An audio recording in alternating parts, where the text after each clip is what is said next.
Let us pray. Almighty God, where you have called us to govern this province, we ask your help to make decisions and laws that will be just and will promote the interest of our people.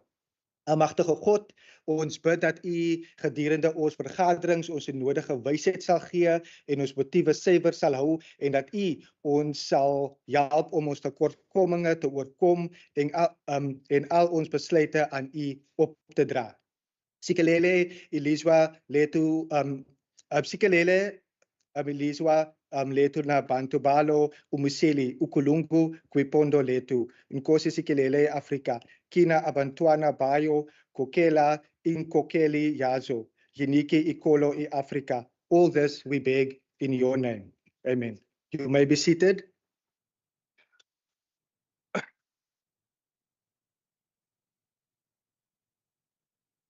Order, members.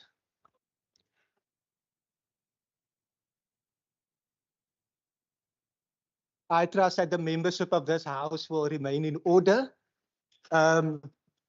Members, as has been our practice to date, honourable members will participate in the sitting of the House of the WCPP from both here in the chamber, with the presiding officer and the table staff and via Microsoft Teams. Our standing rules have accordingly been amended to accommodate such hybrid sittings of the House. Being more than 9 months into the term, I trust that all members are familiar with the adopted rules. The Secretary will now read the first order of the day. Debate on Vote 1, Premier Western Cape Appropriation Bill. Thank you very much, Honourable Deputy Speaker, Honourable Cabinet colleagues, Leader of the Opposition. I'm not sure for how long, maybe you will be on this side very shortly, just like your Opposition Leader in the City of Cape Town. Honourable members of this Parliament, the DG, unfortunately can't be here, but the CFO, thank you very much for being here. Distinguished guests, those of you online, and of course, most importantly, the residents of our great province, the Western Cape. Deputy Speaker, every household in South Africa, specifically right now, knows what it means to stretch a rand further than ever before. They've had to adjust. They've had to innovate. They've had to make responsible and very tough choices and tough decisions to make ends meet. Because of our declining economy, our slow growth, and the space that we find ourselves in here in this great country of ours.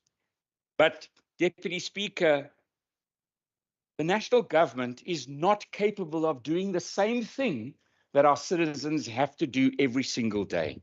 They're not able to make those tough choices, those tough, responsible decisions, like we have to make in this province when we balance our books, when we go through the months and months of process in getting to a budget that we can table. There are tough choices that we have to make. You know, our citizens are faced with, should they buy that extra loaf of bread as opposed to perhaps some more units of electricity? Should they pay their rates and taxes or their school fees? How do they make ends meet at the end of the month? And guess what our country has done to them now as we move into the next financial year? And I say our country, but in actual fact, I said it was the ANC and our national government component who are absolutely tone deaf to what our citizens face every single day. But not only them, the other parties, I see a lot of them have now gone home in shame, but that are missing here, that also voted for a tax increase to further burden those very same citizens who are finding it so very, very hard to make ends meet. The ANC and those parties are tone deaf. They do not know what it is like on the ground for everyday voters and citizens. That is the reason that they lost the election last year, because of that tone deafness. They do not understand the reality of everyday life. The election result gave us an opportunity. It gave us an opportunity to form a GNU. And that opportunity should have been grabbed with both hands to make the biggest difference that we can for the citizens of our country. That tone deafness, or should I say the other side of it, the ANC are hell-bent on keeping our people poor. They are hell-bent on not fixing the policy failures of the last 30 years. Yesterday, the Honourable Nkondli spoke about policy. When you really get into policies and policy failures, there have been massive failures. And that opportunity after the last election, when the ANC lost their majority, was a time to say, let's recheck. Let's form this GNU and let's bring hope to our country. Let's show our country that we, like them, our citizens, can make those tough choices. We can cut that fat and that wastage. But no, they were tone deaf. They were hell-bent on growing poverty, on increasing the infrastructure failures that we face every single day, on not slowing down or changing the trajectory of growth in our country, on not fixing those SOEs or those ports or the rail system or the energy system or fixing crime or, dare I say, fixing corruption. It seems to be the sixth administration 2.0. And that is not tenable. That is not a way forward for the next 5 years for this country. We cannot have a parliament that stands up after a vote on a framework that is going to burden the citizens with more tax, and everybody stands up and celebrates like it is a massive win for the citizens of our country. No, it was the win for the same old, more burden, more tax, more poverty, more crime, and it's just totally unacceptable. At the same time, Mr. Deputy Speaker, we find ourselves in a world that has also gone a bit crazy. In a world where the US are announcing tariff barriers and tariff wars for the whole world, even islands that have no people living on them. The EU is busy focusing on increasing expenditure, preparing for war, defense expenditure going from 2% to 5%. They're losing the traction of the citizens and what should be done. We've got a crazy world out there. And you know, right now, this place in Africa, this should be our time. The time for Africa, and specifically the time for South Africa. That's actually what the election last year gave us. That's what the GNU gave us. It gave us that antidote to the populism and the right-wing shifts of other parts in the world. It gave us that opportunity. You know, I listened to that leaked voice note of the president speaking to the caucus, and it was quite interesting listening to it, because it was like we all have to join forces to increase tax to our citizens. We can't get into the space of cutting. And in actual fact, we'll push the DA into a corner, and perhaps we'll even chuck them out the GNU, because this is the trajectory we want to go on. The same old sixth administration continuation.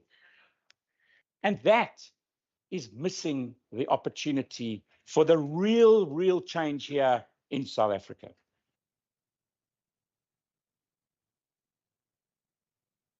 Mr. Deputy Speaker, as I've said, the GNU is not the sixth administration 2.0. It cannot be the same old. Politics in our country must seize the moment and bring about those tough choices and those changes that we need. We need to double down on fixing the problems. We need to double down on making things right that have gone wrong over the last few years. We've got to double down on reversing poverty, on getting the economy going and creating opportunities for our citizens and our residents to get jobs. That is what we should be doing, not increasing our taxes. We should be doubling down on fixing every single thing that is broken in our country. Our citizens deserve much more.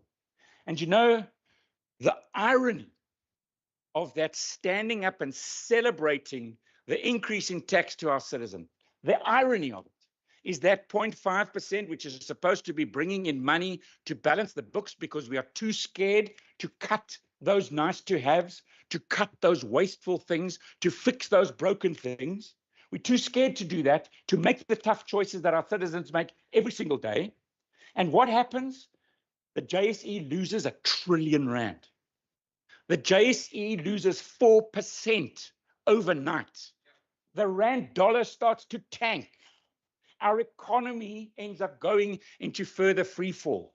That 0.5% VAT that everybody celebrated in Parliament, all of those who voted for it, has been lost. Because quite frankly, we're not going to balance the books now. And are you all going to support the 5% VAT next year that is going to be needed to balance the books because the economy is going to keep on tanking? What a failure of political parties representing those citizens who make the tough choices in our country. It was a shocking moment in our history. And quite frankly, the consequences are going to be massive. Over and above that, Deputy Speaker, is the response to the risks. How do we respond to risks? So a big risk is this tariff war and what is happening in the US. And we've got different ways in responding to those kind of things. What we should be doing is trying to fix the problem, trying to do a deal, get involved, and try and save our second biggest trading partner and that relationship. But we don't do that. We send Rasool. Come on, guys. Tone deaf.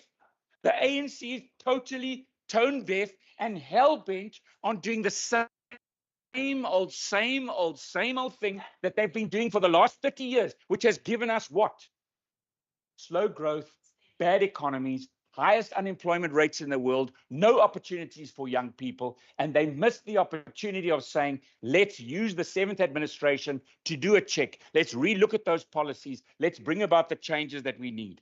Let me just give you the consequences of us losing the AGOA and the opportunity of export of motor vehicles into the US. I'm not talking about agriculture because I'll get to that just now. And of course, Minister Mayer will talk about that a lot in the next budget vote. And if you were downstairs, you would have seen the partnerships and the businesses and the economy thriving. You would see the difference in a Western Cape government. But we export through AGOA from South Africa 35 billion rand a year in motor vehicles. 35 billion rand. That's 110,000 direct jobs in our country in the automotive industry. There are 200 companies who supply that industry with another 200,000 jobs. And we are going to lose that export market like that. In the Eastern Cape, which are our neighbors, 40,000 citizens have got jobs in the Eastern Cape in the automotive industry. When I raised this with the president 2 weeks ago, Oscar Maboyani from the Eastern Cape joined me saying, we have to get some action with the US. Dololo, nothing's happening. Those 40,000 jobs that are going to be lost in the Eastern Cape, what are those citizens going to do? They're going to have to come here to the Western Cape to look for opportunity. They're going to come here to look for opportunity. Their kids are already here. Their families are already here. But they're going to have to come here as well. That is because the ANC is so tone deaf and hell-bent on keeping on going the same way that they've been going for the last 30 years. They are not using the election as a lever to say, let's double-check these policies. Let's actually take the tough choices. Let's make the difference now. Let's save it. But no, they're not able to do that. But the Deputy Speaker, yesterday we saw the day before the victory celebrations of charging our citizens extra tax. Yesterday we listened to this debate in the House, and we see the same dissonance in almost every one of their statements yesterday. They tell us that they are pro-poor, and yet we are more than happy to squeeze the working class by charging them more taxes. Did you hear that rhetoric? You know, it's quite interesting. Yesterday, after the sitting, I went off to Langa because we were having an open session in Langa with a whole lot of people in the traffic driving along. And guess what happens? An entourage of 20 cars with blue lights, the exact opposite of what the citizens want to see. It's the same old tone-deaf ANC, big entourages, big government, big expenditure for them and no one else. I mean, nothing made it so evident as what Minister Burdell told us about yesterday and our Air Force. Our Air Force, and this is the South African Air Force Rotary Wing. These are helicopters. Here's a graphic that shows you. Of all of those helicopters that he spoke about, there's our whole Air Force. There's only one helicopter that can fly. One. The 11 Roy Falks can't fly. They're all red. They're grounded. The 8 BK-117 grounded. The Super Lynx grounded. The Augustas, 24 of them grounded. The Oryx helicopters, 39. One can fly. And whose one is that? The president's helicopter. Not one helicopter for the citizens when there are floods or fires or when citizens really need support from their government. Not one of their blooming helicopters can fly. What a disgrace.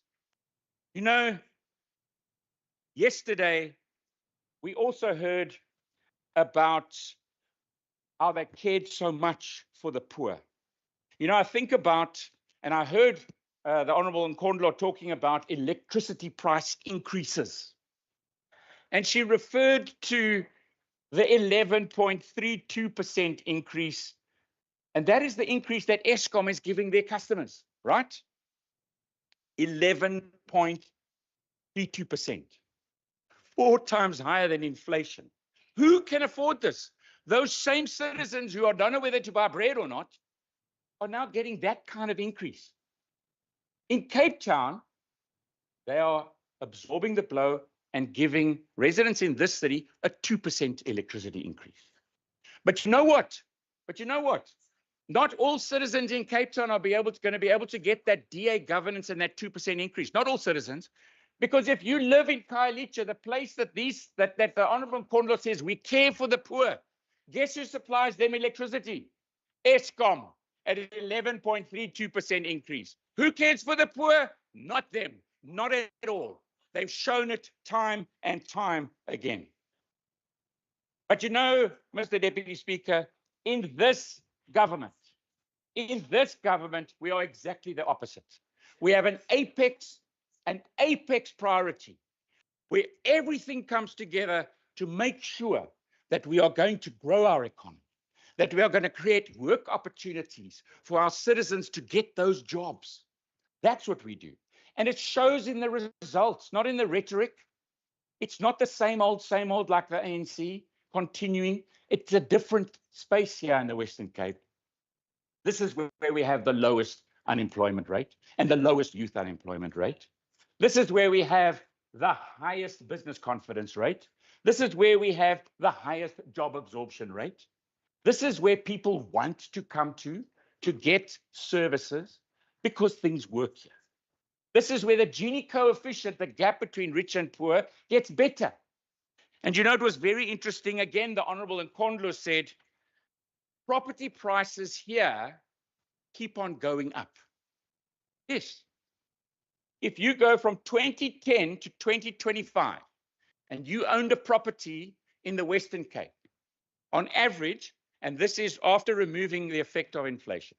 So the average person who owned a property over the last 15 years in this region of our country or in the city of Cape Town, your asset value went up by 19%.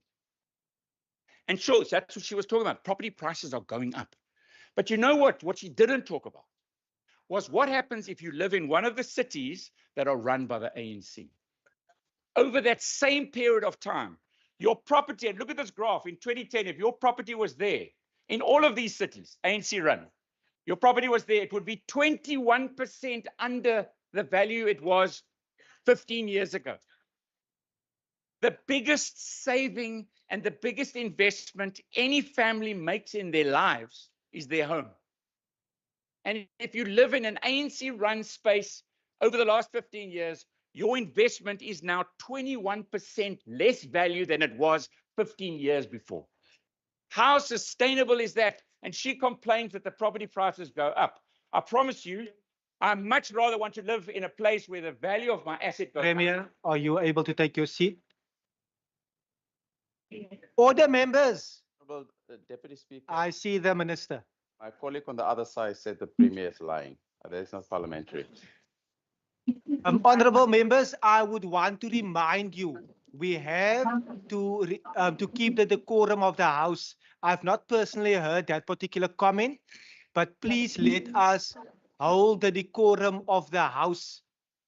Honorable Premier, may I also request that the mic on your left, are you able to switch it on and turn it to you as well? Because I'm aware that we have guests in the gallery that have joined us since we have commenced. Welcome, because the speaker should never be drowned out. Thank you. You may proceed.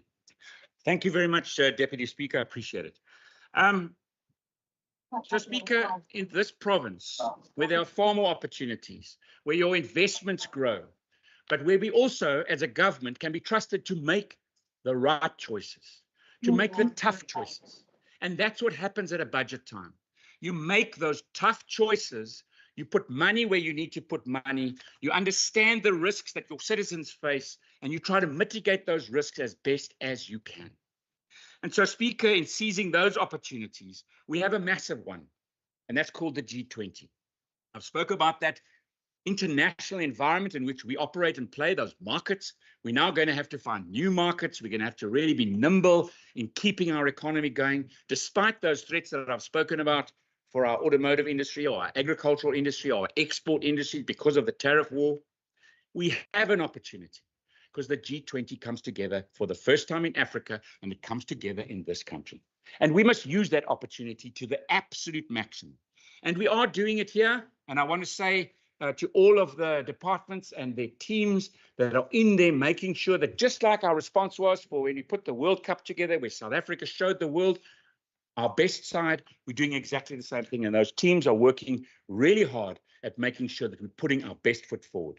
And I want to thank every single one of them. And we've allocated 20 million rand towards that specific program because it is such a big opportunity for us. And we are there when other places can't handle it. I mean, the president at the moment has had to go to Gauteng to say, we've got the G20 coming, guys, and there's no roads and they're blown up and they haven't been fixed for 3 years. And what are you going to, no water? And I mean, it is a mess. It is a mess, and you can see it in those property prices. Are we going to have it ready in time? I don't know. But of course, as the mayor of the city of Cape Town and myself and our municipalities here, we say to the president, to the team, to the Sherpas, we're here if you need us. If you can't pull a meeting off in one of those ANC municipalities where the value is dropping at 21% over that period in 15 years, don't worry, we'll put up our hands and we'll put our best foot forward and we'll show South Africa and we'll show the world what opportunities are like, and we'll grab those opportunities to grow our economy. And so perhaps I also thought about saying, when all of those people are arriving and AT&S fails and the aircraft can't land, or it's all of those infrastructure issues that we face that we are not fixing, but we are prepared to put up VAT. I mean, it's just unbelievable. But at the same time, Speaker, we have a massive opportunity because we are also hosting the Regional Leaders Summit. This is something that I'm very proud of, and the partnerships that our governments have, but also to say to the members of the ANC, it is not something that it's just a DA thing. I mean, it has been through ANC leadership with ANC premiers. It's been through DA leadership with DA premiers. And we've continued to work on this relationship. And it is a relationship that goes deep. And it really does give us results in our partnerships on safety, in our partnerships on the economy, in new partnerships with those regional leaders from those partner regions and provinces around the world. And we will be hosting that summit later in the year. And hopefully many of you can also meet our colleagues from across the world and be part of those discussions. At the same time, we're also putting an investment conference together. Minister Mayor, thank you very much. And your team obviously is core center to that investment conference. But of course, investment can be in anything, not only in the economy, it can be in education, it can be in health, it can be in mobility, it can be in all of our areas that we have here in the province and our departments and our ministers that are responsible. So we will take and make maximum use of it. We've seen in the past, I mean, I've spoke about this earlier this year, that so far we've got 296 foreign direct investments or projects happening, more than 171 billion rand into our economy. We want to use this to at least get another billion rand in, but hopefully it lays the foundation for billions of rand on top of that as we go forward. And of course, I want to thank the team at Westgrove for the role that they play in making sure that we are selling ourselves, showing ourselves as the trade, investment, tourism opportunity space here in the southern part of Africa. But while talking about that, I also want to make comment to Minister Barbara Creasy and say thank you very much for now including Cape Town and for going out on an RFI that we can actually really have a look at those broken infrastructure over the last 30 years that I've just spoken about, that we can actually get partners in and start to fix the rail and start to fix our ports and actually let's drive it and get our economy going. I also must say a few words about good governance because, of course, this budget.p and what we do around good governance. And in our government, we focused for 10 years on good governance. And now we are there where we've got every entity and every department getting an unqualified audit. And now we've got to move to the next level. And that means good governance is a habit and we drive it and we make sure that we keep it going. Because once the governance in place, that's the foundation that you start to deliver services to your citizens. And the next challenge for us in our province, and as I spoke to all of the mayors and all the municipal managers to say, how do we get not only every department and every entity in the province, but let's get every municipality in this province to an unqualified audit. And that's got to be the next level of how we're going to push things forward. Deputy Speaker, when you get that right, you really start to get traction on making the biggest difference on creating jobs, uplifting communities, and changing people's lives. And this budget of ours, which is a 2.012 billion rand budget for 2025-26, it is actually a slight decrease, a 4.3% decrease on last year. But of course, we know that one of the pressure points was the Microsoft licensing. What happened 2 days ago when everybody was celebrating and the champagne was flowing because they'd given our citizens extra burden of tax and the rand tanked. What's going to happen, Minister Bartman, at the end of the year? We're going to have to be saying, please cut some more services so we can actually turn it into dollars so we can pay for our licenses. Doesn't make sense to me. But that's what we have to do.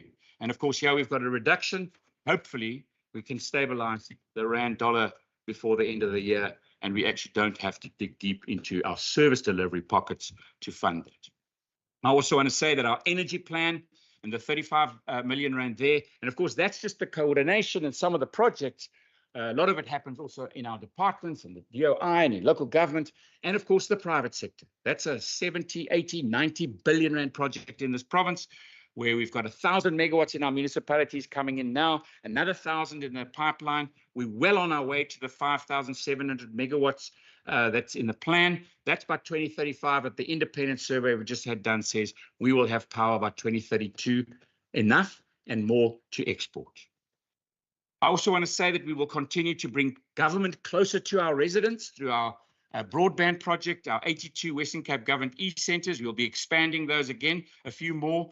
We have 15 digital channels that our residents can use across our Wi-Fi hotspots, 1,600 of them. But of course, in this budget and this period going forward, under Broadband 2.0, we'll be increasing that to 2,150. So even more access points for our citizens. And this is about the investment gives communication infrastructure that reaches the far distance parts of our province. And if we can't get there, we'll put a mobile unit in to get there to you. It's about the foundation for e-learning and research and projects for our education system. It's about our health system and enabling record keeping or enabling us to send radiology pictures or ask for second opinions, not only around our province, but around the world. It gives various service benefits to our citizens via our libraries. It gives and our museums, and it also is primarily an enabler for the economy and for jobs. We will also make sure that there's an expansion in the digital ecosystem for information security. We will put more and more focus on our security of our systems. We know that cyber attacks are more prevalent around the world as we become more AI and IT enabled. And of course, we will continue mitigating that risk and making sure we are preparing for it. We will also put some funding into the PTI, our Provincial Training Institute, because it's about upskilling. In actual fact, this morning, and I'm not sure, Minister, if you got it as well, but I saw that, and I saw Minister Summers has already accepted it. Some AI training through Stellenbosch University and our PTI Institute in AI, so that we are enabling ourselves. It's about continuous learning these days. We've got to be enabling ourselves to deal with this future that's coming at us. And every single official has got this opportunity through our PTI Institute. And that's why we will be putting money there. Mr. Speaker, it's also about how, and this is in conclusion, that we not dwell on obstacles, we build opportunities. Through good governance, transparent budgeting, and the unrelenting focus on economic growth, we will continue to drive investments in our province, create jobs, and provide essential services efficiently and effectively. No matter the circumstances, no matter the risk, no matter the pressure, no matter the celebration of extra taxes in our country and the burden that brings to our citizens, we will respond, we will fight back, and we will do what's necessary to make sure that we keep on building a better opportunity province. We will do this through certainty and a credible fiscal environment that enables us to move forward, that enables trust in our system. We have a roadmap, we have a provincial strategic plan, that has already been tabled and already in place, that's already driving how we spend our money and how we are influencing discussions with our universities, with business, etc., etc. But Mr. Speaker, as I end in tabling this budget, I want to just ask this House to recognize one thing that happened yesterday as opposed to what happened at a national level. At a national level, there was a whole lot of punkeling against our voters, against the citizens, a whole lot of punkeling to get a vote passed that burdens our citizens with extra tax, and then a massive celebration of it. In this House, we have a debate on the budget. We have really great inputs into that debate, and the second reading was approved unopposed. Not even opposed. So, Mr. Speaker, it's going to be quite interesting in this debate as we go forward to hear what the opposition now start to say, because they didn't oppose us in that space. There wasn't a big vote called for yesterday, etc., etc. And of course, I presume that because this government is so far ahead of any other government in our country, that in actual fact, we are going to find ourselves in a new environment here in the Western Cape, where in actual fact, this whole House looks at supporting this budget, at moving and building a province over the next year and the next 3 years that makes the biggest difference it can, while our citizens are making tough choices, that we show that we are doing the same alongside them, building trust and making a difference. So I look forward to the rest of this budget process and a support for this, not only from this side of the House, but from that side of the House too. I thank you. Thank you, Honourable Premier. I now recognize the Leader of the Opposition, Honourable Syed. The clock is visible on the screen as well. Honourable Deputy Speaker, Honourable Premier, members of the Legislature, and members of the public, both present and those watching online. The former President of the African National Congress, a giant of the liberation struggle, and an internationalist, Oliver Reginald Tambo, said, "A nation that values its freedom and democracy must be led by men and women who earn the trust of the people through service and integrity." Just 2 days ago, the National Assembly adopted the 2025 fiscal framework and revenue proposals. A budget designed to reduce poverty, tackle inequality, and invest in a better future for all South Africans. It is a budget reflecting our tough domestic and global economic reality and the sound fiscal decisions that need to be made to ensure that basic services, infrastructure, and socio-economic interventions, especially for the most vulnerable, is sustained and expanded, whilst continuing to work towards lifting millions out of poverty and unemployment and keeping our economy globally competitive. In fact, the African National Congress has publicly committed to finding alternative revenue to deal with the 0.5% VAT increase and bracket creep adjustment, which impacts negatively on personal income taxpayers from the working and middle class. We are not immune from criticism. There is now a resolution of the National Assembly to this effect. And let it be clear, celebrations that were seen were not a celebration of a 0.5% VAT. Those celebrations were a celebration of the potential booting out of the racist right-wing Democratic Alliance from the Government of National Unity. Citizens are happy. Majority of political parties in the National Assembly are happy as to what may come. In contrast, the budget of the Department of the Premier is opposed by the African National Congress in this House as presenting a vision for our province which seeks only to perpetuate. Honorable Syed, are you able to take your seat? I see the Honorable Walters. Deputy Speaker, is the member willing to take a question? Honorable Syed, are you willing to take a question? We can engage on Tuesday after the committee. Yes, now please proceed. Now, this is a budget. This is a budget that divides, not one that builds and unites the socio-economic divisions across our province. The Premier's speech, which he delivered now, did not lay out a vision for an inclusive Western Cape. It did not answer how this province will address the deep inequalities that still scar our communities. It did not speak to the lived experiences of people in Philippi, Nyanga, Khayelitsha, Kayamandi, Mitchell's Plain, Hanover Park, Beaufort West, or the Dorans. Instead, the Premier presented a budget reliant on national funding, whilst his party, the Democratic Alliance, rejected the very national budget that provides 95% of this province's financial lifeline. Let's be clear, 81.6 billion rand of this provincial budget comes from National Treasury. Just 5% comes from the provincial revenue. So I ask the Premier, what were you really offering in your provincial budget when the resources you depend on were ones your party voted against?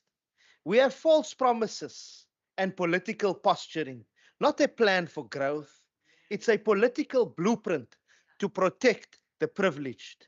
It prioritizes reserves over basic services, bureaucracy over delivery, and marketing over impact.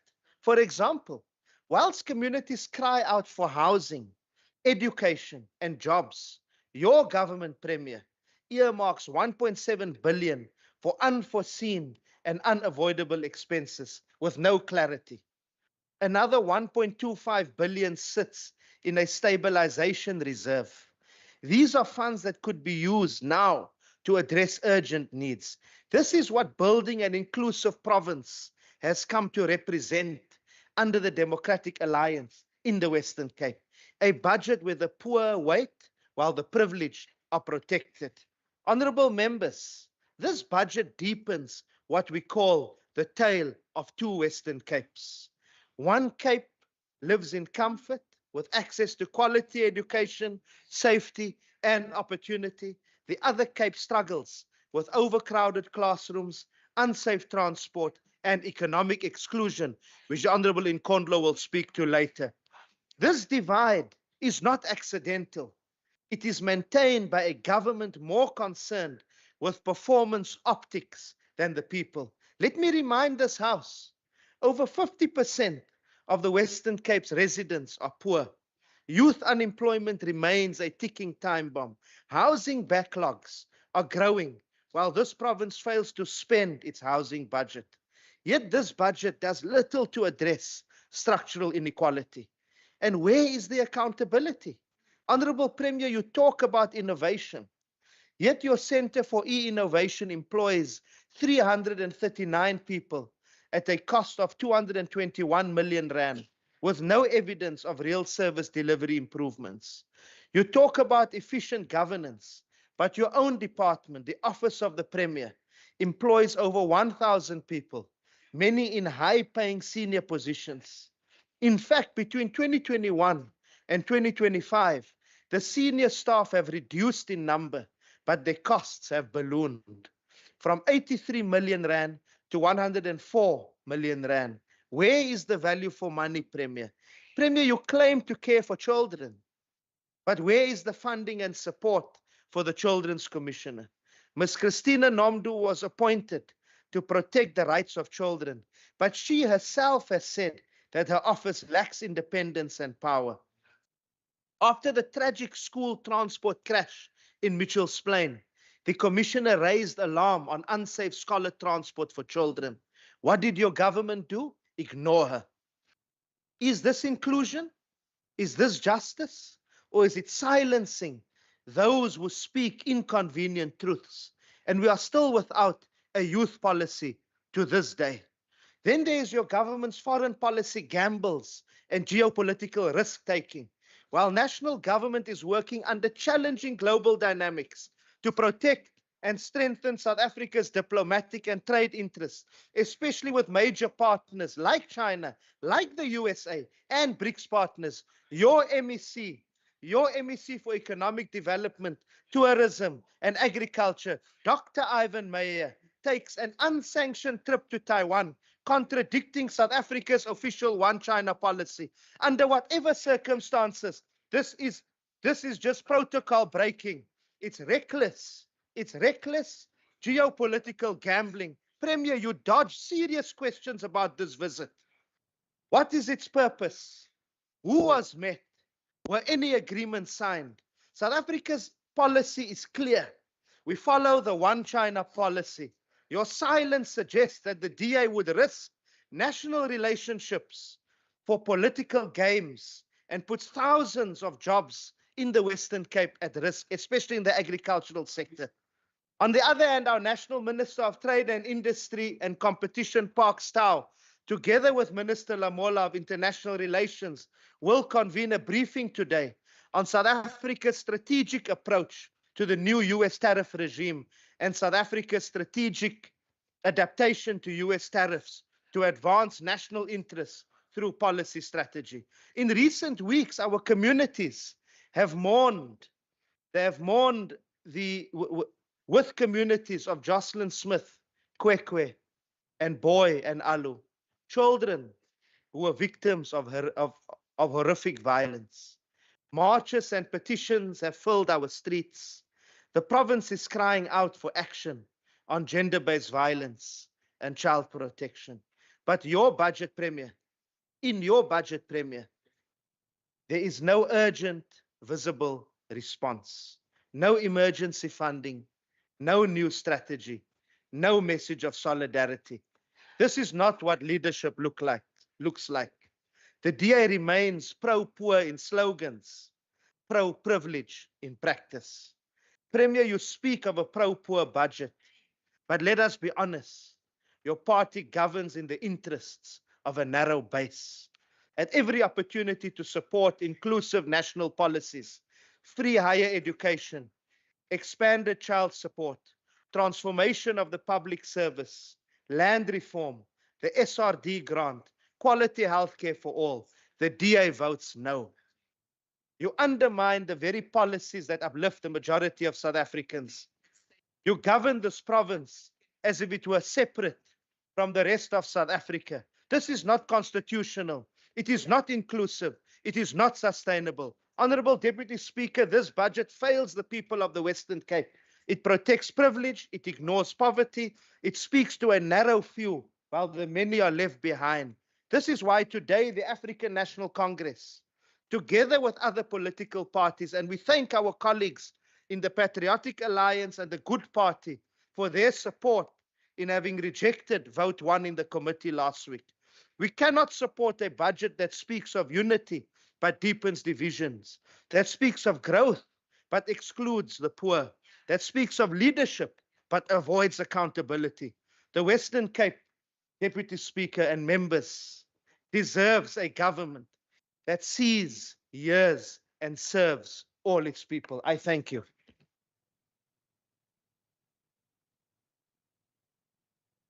Thank you, Honorable Said. I see the Honorable Stevens.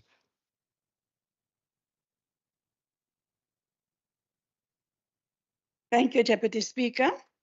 I greet the Honourable Speaker, Premier, and members and the public. The increase was necessary to protect jobs, strengthen public services, and prevent a much larger financial crisis. And Minister Gayton McKenzie from the Patriotic Alliance did not vote for a VAT increase.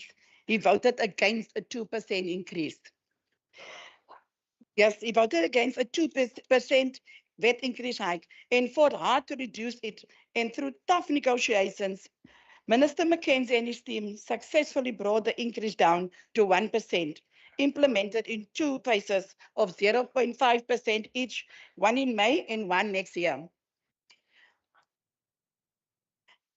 Commission of Children. Order, members. Order, members. Honorable Stevens is on the floor. You may proceed. It's not if the DA is that innocent when it came to the 2% increase. They had their reasons for not voting for it. But I'm not going to go there, seeing that we only got 3 minutes. The previous commissioner stated that funding was rarely made available and hence resulted in the loss of visible progress being made within the job scope and goals being reached. It is important that the mistakes are not repeated and that the new commissioner has the appropriate resources and funds made available to have a valuable impact in his or her department. Thank you for the amount allocated to the innovation centers. This is a crucial part of the development of South Africa and learners. However, the question raised is how these devices will thrive within a high crime and poverty-stricken province. The line between rich and poor is very thin. In areas where the socio-economic circumstances are dire, these innovations may not be beneficial and may pose the threat of contributing to the increase in crime, namely theft of these specific resources. And I thank you. Thank you, Honorable Stevens. Online, I recognize the Honorable Lithakong.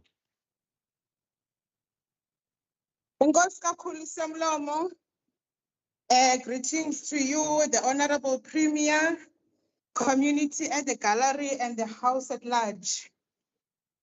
I greet you all. Speaker, a budget allocation of just over 2 billion to the Office of the Premier in the 2025-26 financial year is unwarranted. This is so considering the fact that in his State of the Province address, the Premier spent half of his allocated time telling the province about how he wasted taxpayers' money, busy roaming around the streets of Germany. Somlomo, this is the same Premier who deprived the first ever Office of the Children's Commissioner with resources in its first term until its conclusion. The majority speaker of poor people in this province still remain without proper houses, while there are only few shelters made available to accommodate those who are homeless. Speaker, the DA government under this Premier has done nothing to address issues of special planning in the province, more especially when it comes to creating housing opportunities closer to the Cape Town Central Business District, with Tafelberg matter being the case in point. While the murder rate and sexual assault cases in this province continues, Speaker, the Premier did not even bother in his SOPA to address the school placement system crisis, which continue to affect the people of this province. And that is so because he just don't care about Black people. So, Speaker, we cannot allocate 2 billion to this vote. I thank you. Thank you so much, Honorable Lithakong. I see the Honorable Jacobs.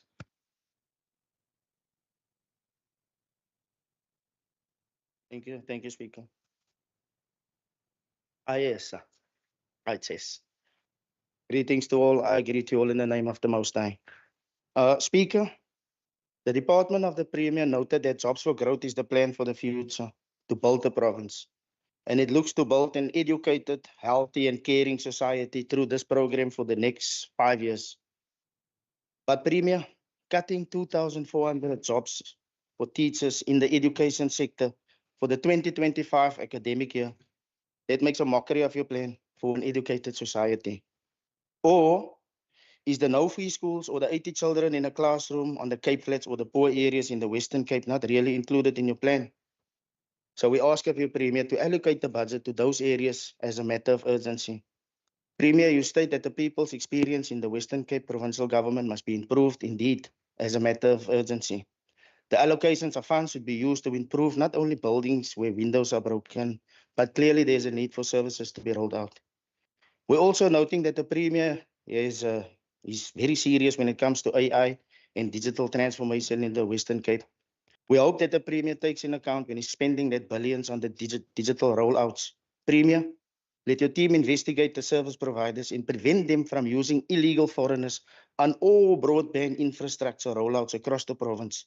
Let the communities who pay for these services benefit from these services. Now, I just want to bring something over.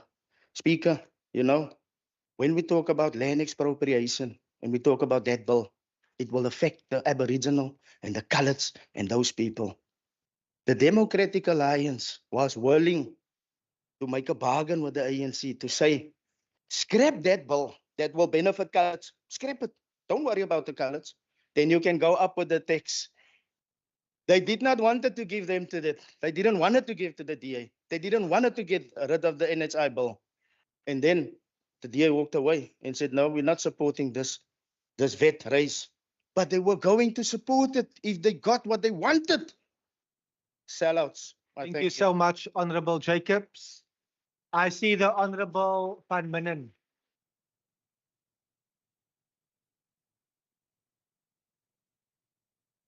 Honourable Deputy Speaker, the Department of the Premier achieved 100% of its performance targets during the 23-24 budget year, and its management of financial affairs is beyond reproach, receiving clean audit outcomes for the past 10 years from 2014-15 to 2023-24. It has further improved on its budget spend from 94% in 2015-16 to 98% in 23-24. That is a decade of clean audits and improved spending. The performance environment of the department is geared to strategically lead key service integration areas for collaboration and optimization towards evidence-informed decision-making via its respected programs. This is further evident in the decisions being taken on the new allocations of budget for the coming financial year. The total budget for 25-26 exceeds over 2 billion rand, spent on bettering the lives, the lived experience, and the connectivity available to the people of the Western Cape. So let us consider e-innovation, ICT, and connectivity, and what it means to the people living in the Western Cape, the lived experience of people in Philippi, in Khayelitsha, and Endurance. The Centre for E-Innovations receives the largest portion of the departmental vote, and it's no wonder that the recent General Household Survey by Stats SA states that at 88.1%, the Western Cape has the highest internet access rate in the country. and the Western Cape government is steadfast in a commitment to extend the advantages realized through access to high-speed connectivity, ensuring a brighter digital future for all. In this, we are reminded of the importance of the e-centres we've visited in our recent oversight visit to the Central Karoo. Instead of being limited by the copies on the horizon, users of these centres now have access to blue sky options that stretch way beyond the physical geography of towns such as Maverville, Beaufort West, and Lanesburg, that allows them to pursue dreams that are simply not available to people trapped in small villages and towns in other parts of the country being mismanaged by the ANC. Let me remind the House what residents are offered at e-centres. Free use of computers, free access to the internet, free access to email. And let me add, that is a necessity when we've seen the wholesale destruction and collapse of the post office under years of ANC misrule. Free printing of up to 10 pages per person per day. Access to computer training and accreditation. Access to government information and services. Access to jobs, business, and research information. And it is not by chance that the Western Cape has the lowest level of unemployment in the country.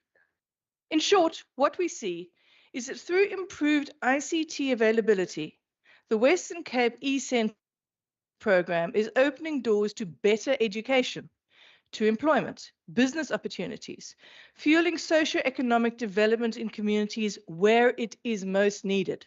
Now that is lived experience. In the upcoming financial year, we will see the enhancement of the enabling environment for innovation. This includes implementing the next iteration of the Western Cape Government Broadband Network, known as Broadband 2.0. And given the growth in ICT and AI, it presents opportunities to improve service delivery efficiencies. In recognition of his innovative efforts, the Western Cape Government received the prestigious United Nations Public Service Innovation Award in July 2024. This accolade acknowledges the commitment of the provinces to improved residents' quality of life through effective use of digital technologies. In contrast to this DA-run province, let us look at the bigger South African context. Lower levels of connectivity, higher levels of unemployment, the collapse of property prices in other provinces, while the property prices in the Western Cape continue to rise, which is the sign of confidence in the future of the Western Cape, something the ANC fundamentally fails to understand. Honourable Deputy Speaker, can you imagine what it must be like to see possibly your most important physical asset, your house, lose value because of a devastated urban environment in which it is located, and the disastrous management by the ANC government, which undermines your personal investment in the Republic? Not only do they increase VAT, but they conspire to devalue what you already own. And how does the ANC respond to this growing tide of despondency in the rest of the country? By proving they are indeed the party of poverty, the party of unemployment, and the party of misery, by hiking VAT rates, which they celebrate like it's some kind of victory against the poor. And in this war against the people, struggling with the rising cost of living, they are supported by their lieutenants and enablers, the PA, Al-Jamar, and Good. The NCC couldn't decide what they wanted or on which fence they wished to sit, so they made up various excuses as to why a leader failed to vote either way. Hardly a beacon of principle and value. Mind you, given his history running pet shops, it's a bit akin to a dead parrot skit. I assume that these parties understand that VAT is a regressive tax. Honourable Van Minen, if you can take your seat. I see the Honourable Syed. Honourable Deputy Speaker, I rise on a point of order. The Honourable Van Minen is casting aspersions on a member of the National Assembly, the Honourable Fadil Adams, by the way, for having a pet shop. Having a pet shop is a dignified job to have, but he's not here to defend himself.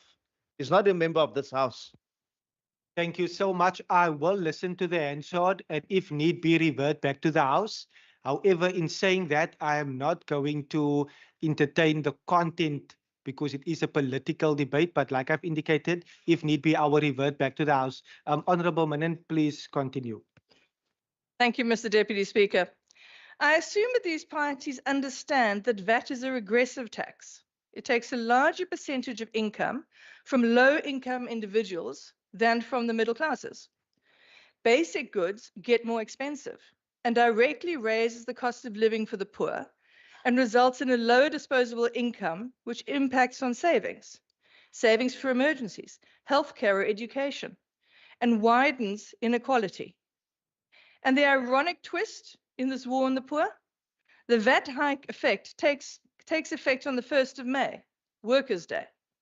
What an insult to the working classes struggling to survive ANC struggle economics.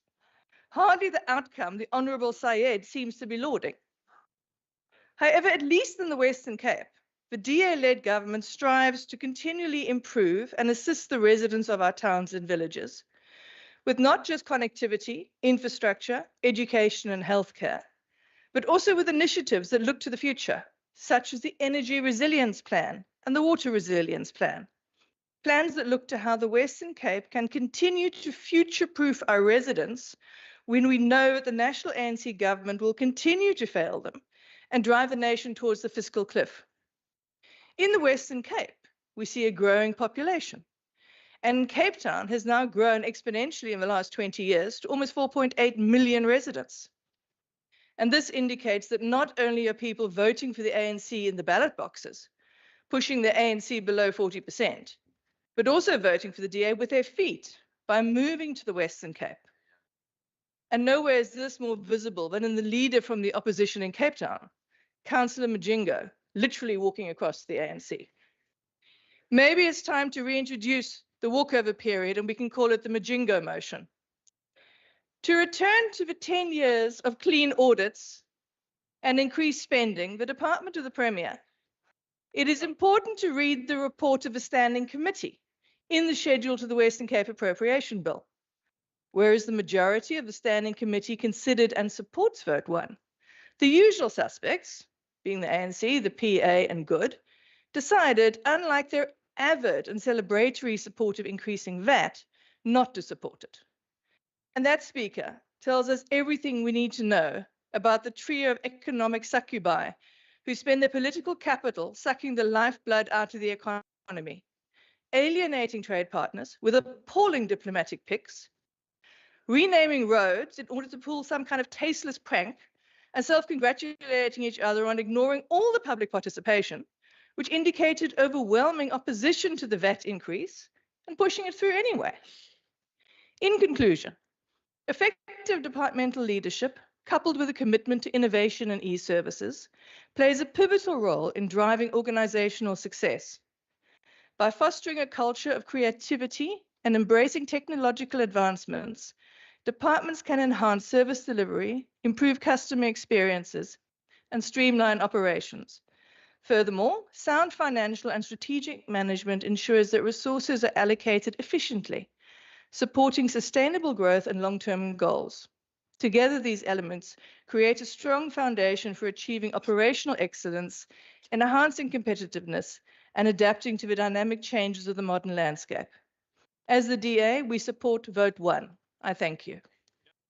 Thank you, Honourable Van Minen. I recognize the Premier. Thank you very much, Deputy Speaker. And thank you. First of all, I'll go to the Chair of the Standing Committee. Thank you very much, the Honourable Van Minen. I'm still looking to find succubi. I've never heard that before. It's a new word for me today. So thank you very much for that. But it's an amazing word. It sounds incredible. And it just is so explicit. But as Chair, thank you very much for the role you play. And not only just in this budget process, but just as the Chair of the committee, making sure that the committee's busy with their oversight role, the job that they are supposed to do, making sure that we have got the transparency we need and we're spending the money in the right places, going to see those things that are maybe need questioning or need further interrogation so that we can all get better at what we do in offering better and better services. Also, thank you for recognizing the awards that the department have received and the recognition because I can assure you that every single one in this department, every single individual that works here works incredibly hard at making the biggest difference that they can. I also want to thank you for recognizing the 100% of our targets achieved. You know, one always says to oneself, and in my meetings with the team, you know, then are we not needing to push those targets a bit more? Do we need to stretch them in order to get better? And those are obviously the management discussions that we need to have, but also recognizing 10 years worth of hard work in getting those clean audits. And what do they mean, or the 98% of our spend, getting that right? It was a question that was asked of me in the standing committee, but that means that, you know, the question was, why don't you get to 100%? But we're not going to waste money. We're not going to dump money at the end of the year. We're not going to have a whole lot of accruals. We put proper management in place to spend our money according to the plan, and making sure we get it right down to the last few days of the year to get it to those kind of positions. That's about good management. And the CFO, I want to thank you and the DG and the full team for managing that. That is daily management of our accounts and how we spend our money. I also want to say that, Honourable Van Minen, you also spoke about the e-innovation and what that means, and it's something that this department and this government is very proud of. It's also an envy of many other provinces who come here to have a look at what we do and how we do it. And maybe I'll say a bit more about that when I reply to the Leader of the Opposition. But I noticed when you said the Western Cape has the highest access, and I heard mumblings from actually the Leader of the Opposition. And so we're not talking about numbers of people, because of course other provinces have got many more people than we.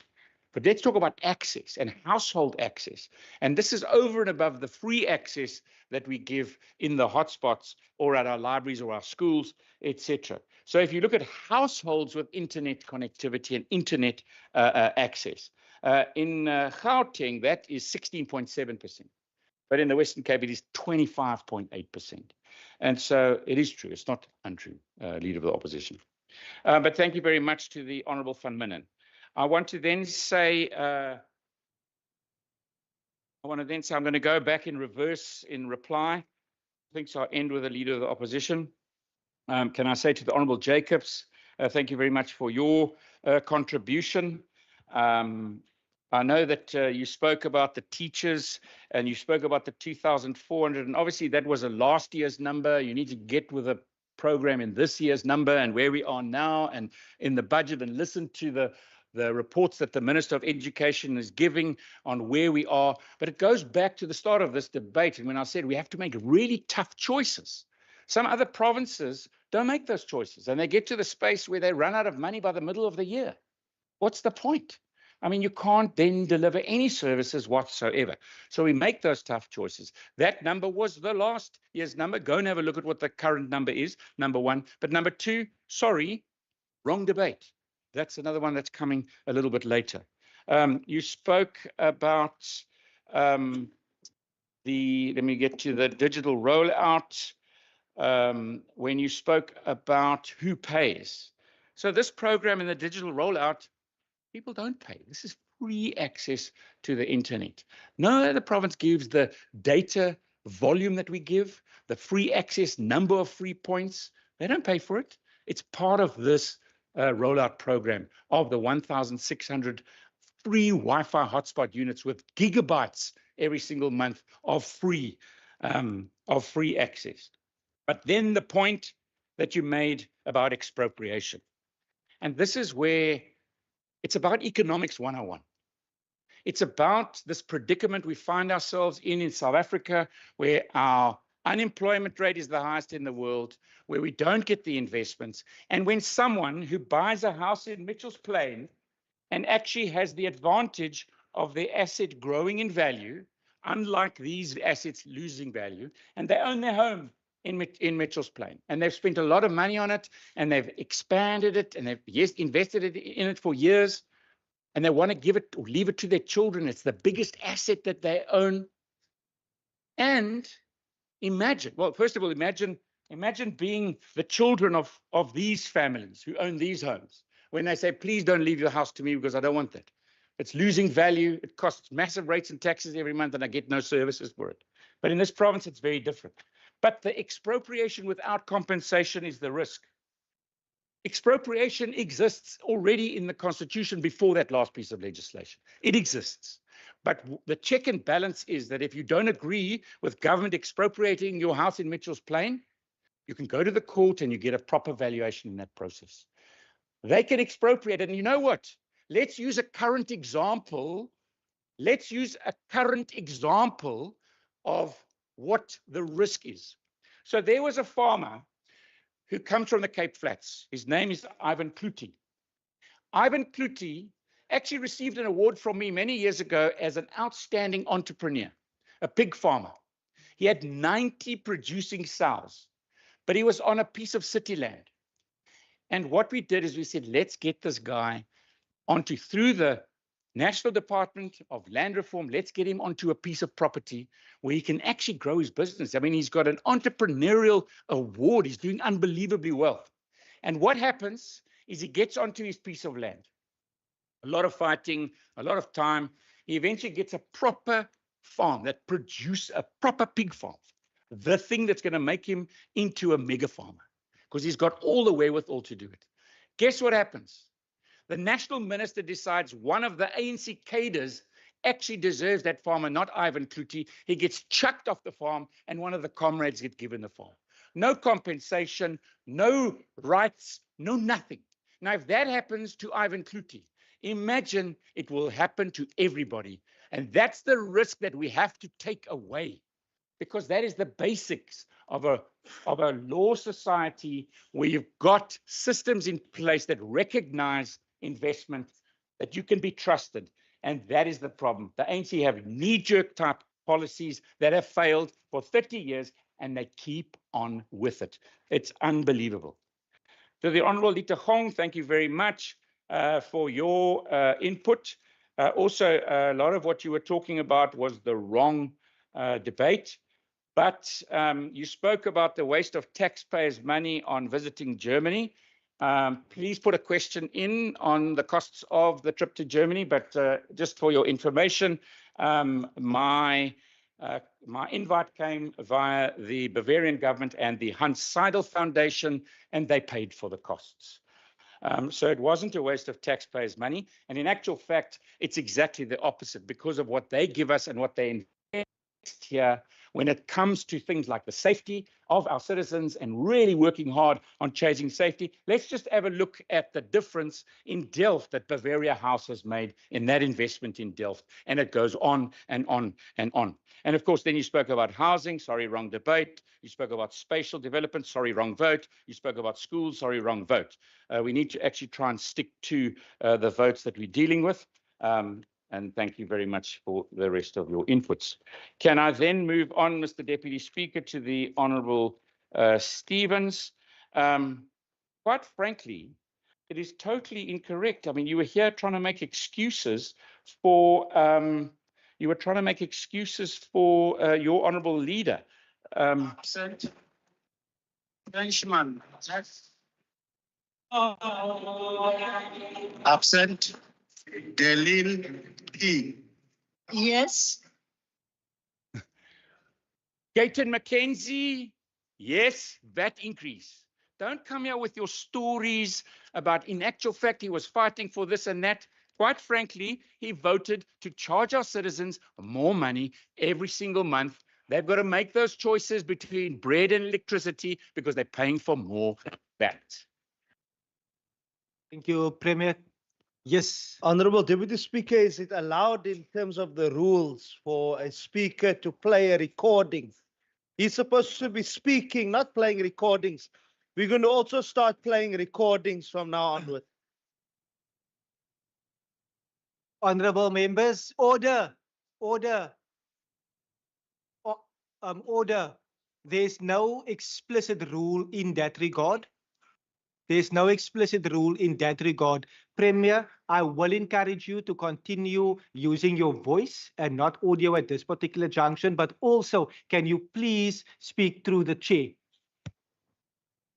Thank you very much, Mr. Deputy Speaker. I apologize. And in actual fact, I will withdraw that recording. I was going to play it again, but I'll withdraw the recording.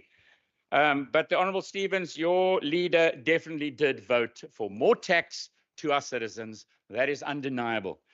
Then I want to get to the leader of the opposition. It's interesting, the quote that you made right up front. And there was a part of that quote that says, earn trust.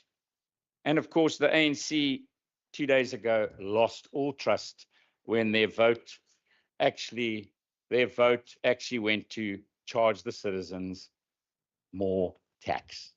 I mean, they lost all trust. So it was the wrong quote to make right here.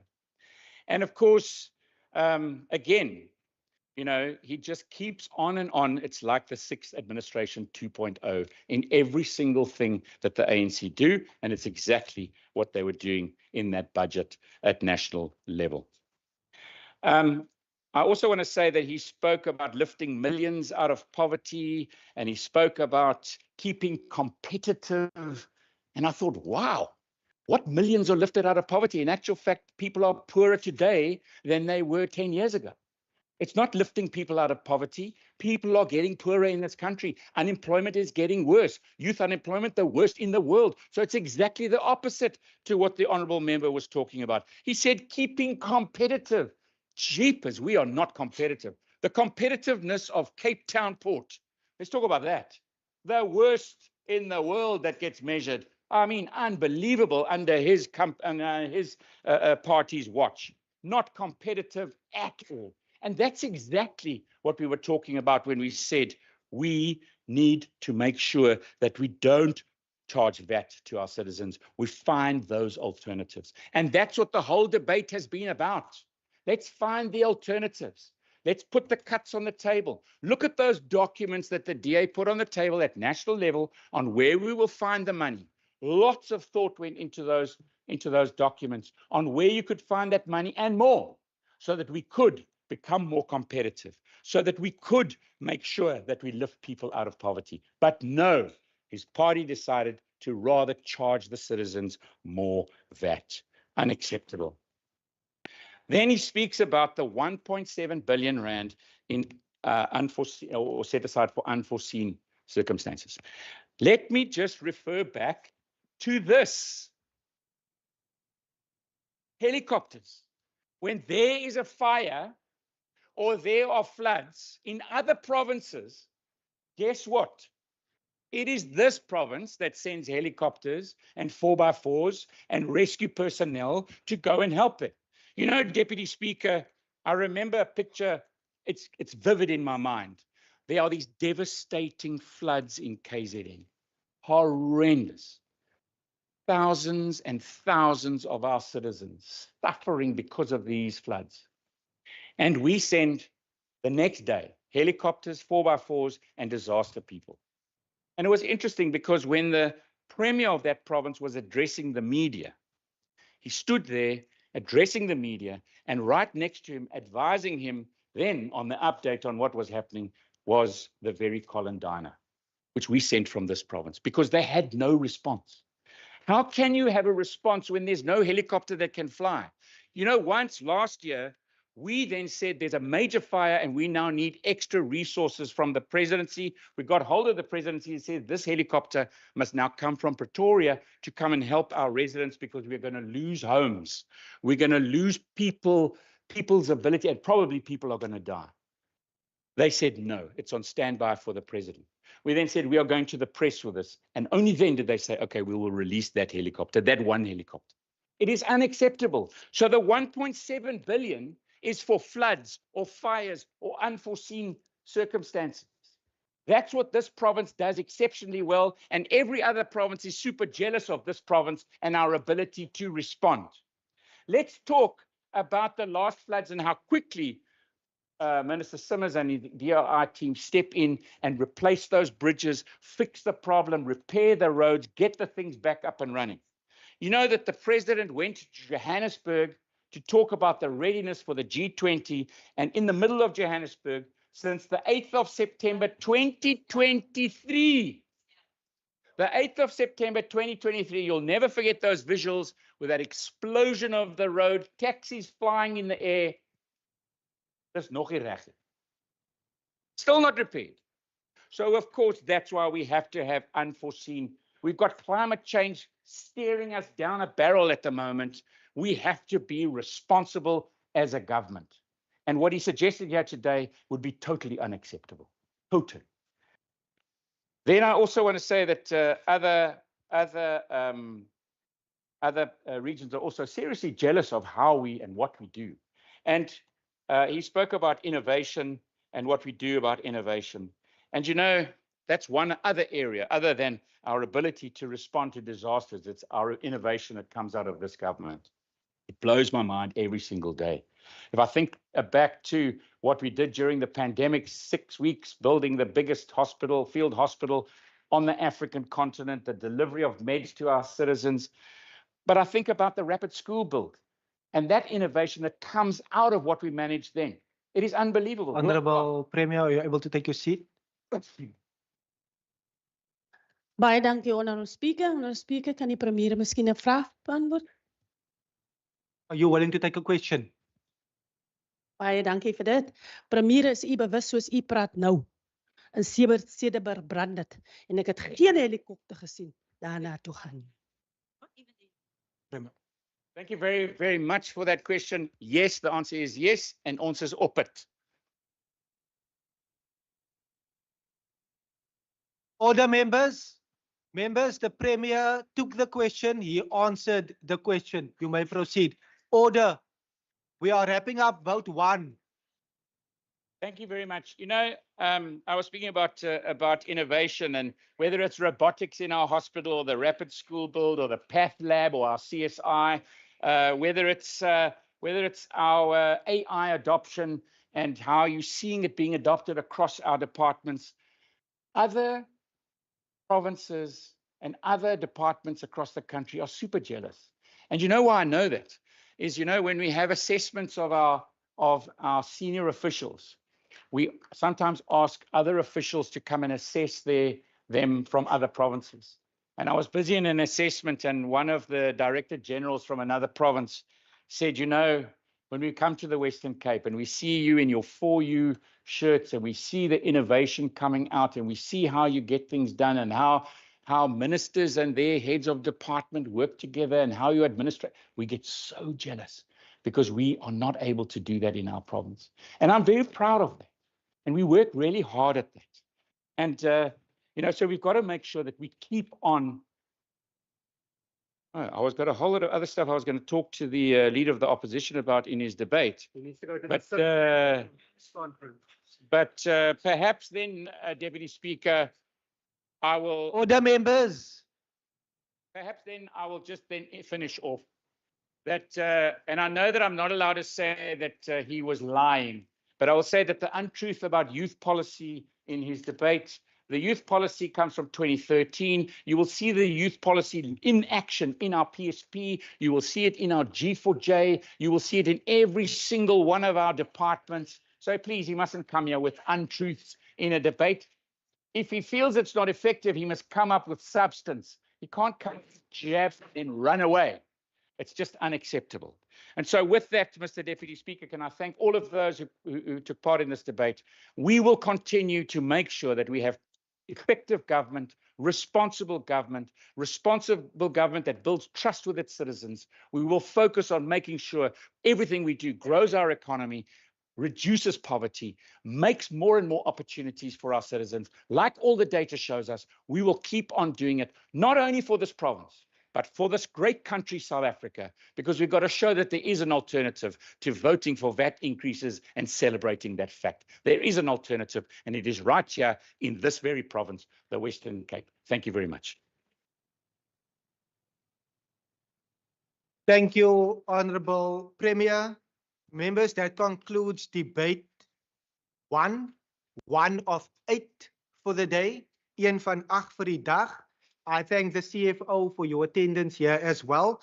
We will proceed. Before we proceed, I can check with the Minister. Do you have guests? So we will wait for 2 minutes for the guests of the Premier to vacate and those in the department with Minister Meyer to take up their seats.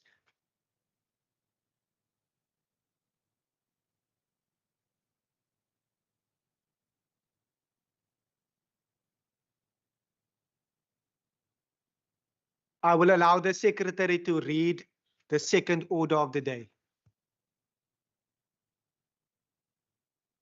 Debate on vote 12, Economic Development and Tourism, Western Cape Appropriation Bill. Thank you. Welcome to the department for your attendance. Together with the HOD, I now recognize Minister Meyer.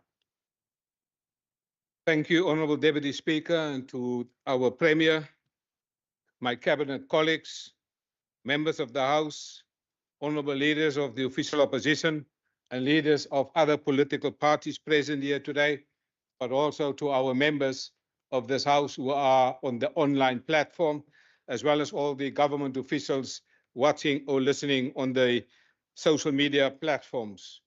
Honourable Speaker, today I rise to table vote 12 of the Department of Economic Development and Tourism budget of 515 million for the 2025-2026 financial year.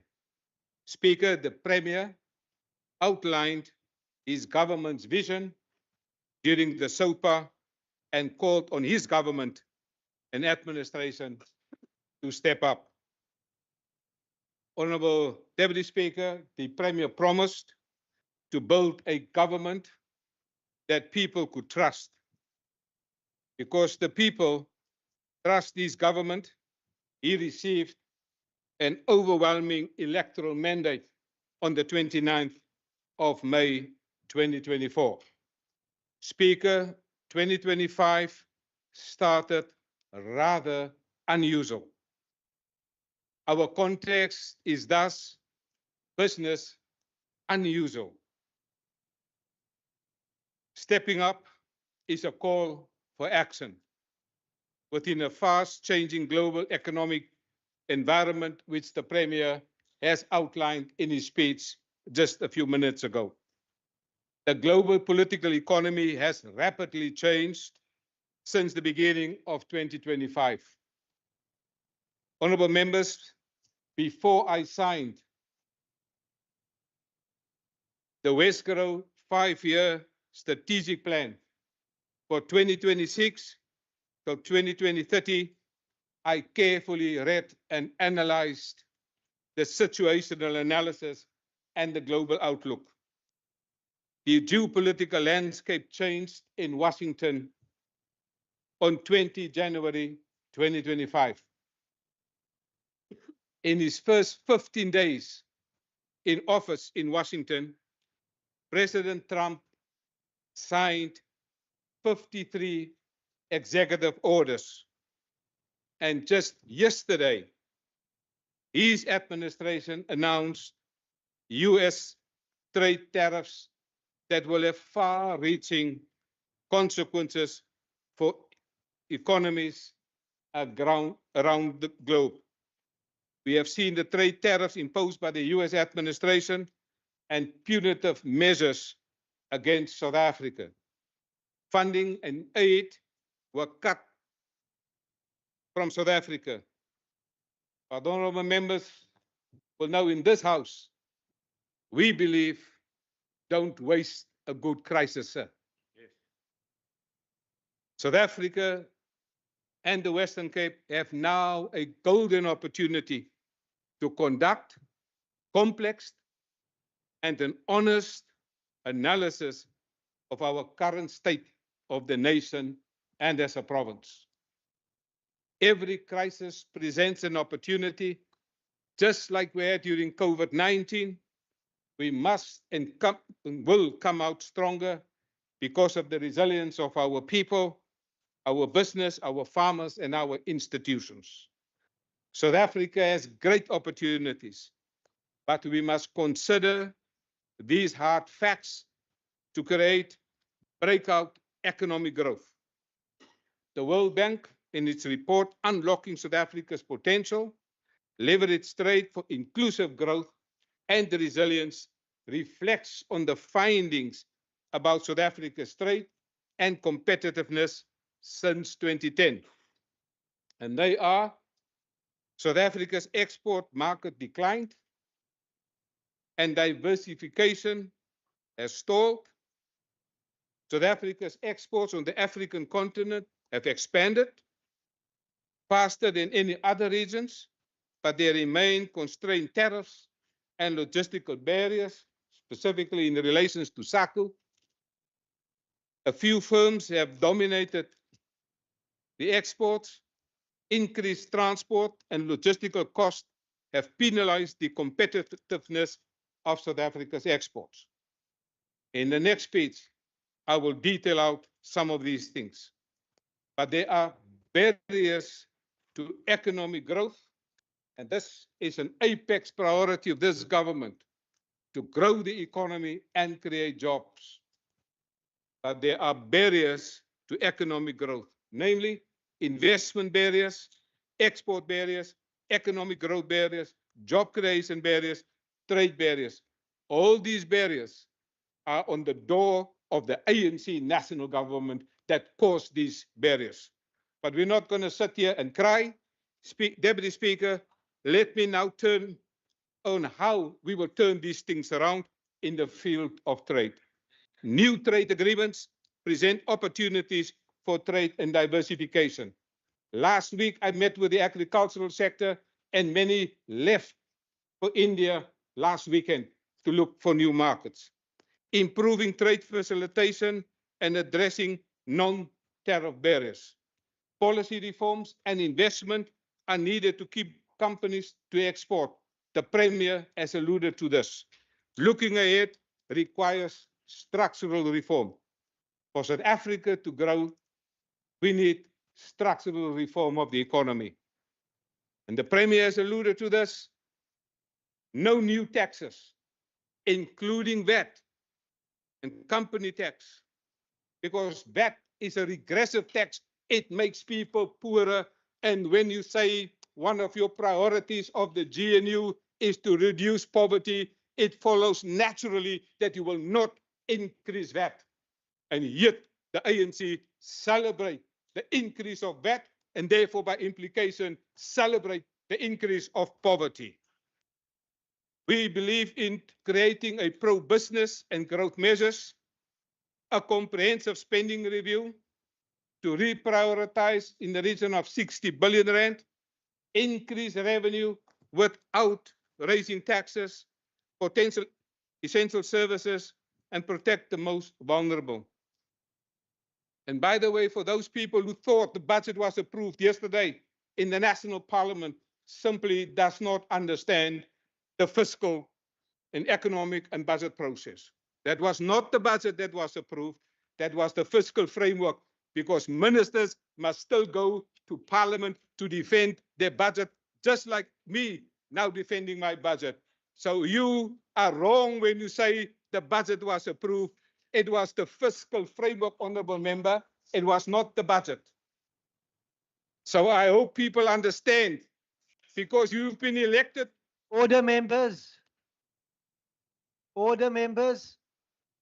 It's very difficult to debate with people when the level of understanding is not at the level where it should be in this house. But I will nevertheless, I will do my best. Some barriers can be unlocked, honorable member of education. Honorable Minister, are you able to take your seat? Order, members. I see the Deputy Chief Whip. Thank you very much, Deputy Speaker. Deputy Speaker, I rise on Rule 39. The loud conversion does make it difficult to follow the Speaker. Thank you, Deputy Speaker. Honorable members, the running commentary is drowning out the Speaker. A Minister, I will also request that the mic on your left-hand side, if you're able to. Yes. And if you can kindly speak through the chair. Thank you, Chair. I think I'm very glad for this opportunity, because this message must reach the union buildings. Thank you for amplifying it. But Honorable Deputy Speaker, we can unlock these barriers, all of us together, because there are policy and regulatory uncertainty, because there's inconsistent policy direction. For example, South Africa is committed to the Green Deal, green energy, just energy transition. And during the mining in Daba, Minister Gwede Mantashe said, no, I carry on with fossil fuel. That uncertainty, that inconsistency can be addressed. What we need is to establish a policy stability and a review commission to ensure consistency. One of the principles of good governance and good business is predictability. That's why the statement that you make in this house can affect business. You must make sure that predictability is in line with the principles of the Constitution. And so this is important, that we also have regulatory impact assessments for every piece of legislation. Sir, we cannot draft legislation and then the businesses suffer because of laws that we pass. And that problem can be solved through a regulatory impact assessment. In terms of the infrastructure and energy security, power outages, the Premier established an energy and a water council to deal with that. Encouraging also a second phase of reforms to commence this year with the enabling of Eskom, Transnet, and other state-owned entities. I'm happy to report to this House that earlier this year, the Premier, myself, the Mayor of the City of Cape Town, an Honourable Member, the Minister of Mobility, and the MMC for Transport in the City of Cape Town, we have met with Minister Barbara Krejcik and her Deputy Minister, and I think we found each other around a number of these particular matters. There's an open conversation. You can logically negotiate with Barbara Krejcik. There's a willingness to help, not the ANC, to help South Africa. We went into that meeting not to help the DA, but to help South Africa. We found each other. I don't want the Western Cape to succeed. I want South Africa to succeed. And that meeting was in that spirit.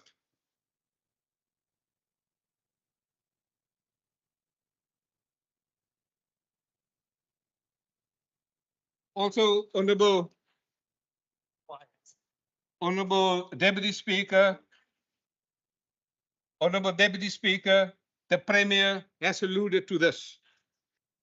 The recently published request for information to develop an enabling environment for private sector participation and enhance investments in the country's rail and port infrastructure and operations is a significant milestone and will further boost the economy. And nobody is more happy than myself and the Minister of Mobility over there. The impending launch of the electronic travel authorization system to enable a secure digital visa application process, which will allow rapid turnaround times for tourist visas using artificial intelligence and automation. This is something all of us must be investing in, artificial intelligence. It is coming at a speed. Closer to home, we have also decided to step up regarding the growth for job strategy. My HOD, Ms. Joanne Johnson, told me, Minister, this is your Bible. I told her, I'm a Christian, I have a Bible, but she said, this is next to your Bible. And so this is the growth for job strategy next to my Bible.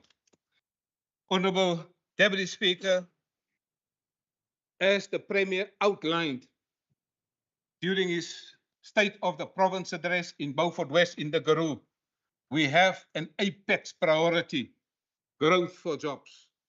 As the Minister of Finance, Deirdre Bartman, amplified the message of the apex priority during her budget speech by framing her budget speech, helping business grow and create jobs, equipping you to get those jobs. Growth for jobs is a central focus of this budget. At the core of this budget is about driving investment, driving exports, investing in infrastructure, investing in water, and make sure that there's energy security. This is critical, but also the investment infrastructure in this government as we've heard from the Minister, 32 billion over the next 3 years in terms of the MTEP. But critically, the Premier has spoken about it in his budget vote 1, the importance of information and technology. The Minister will later speak in his budget vote on the importance of attracting the right skills to kickstart the economy. And so South Africa's economy has been at a zero or low growth for the last 15 years. All of us have become poorer over the last 50 years.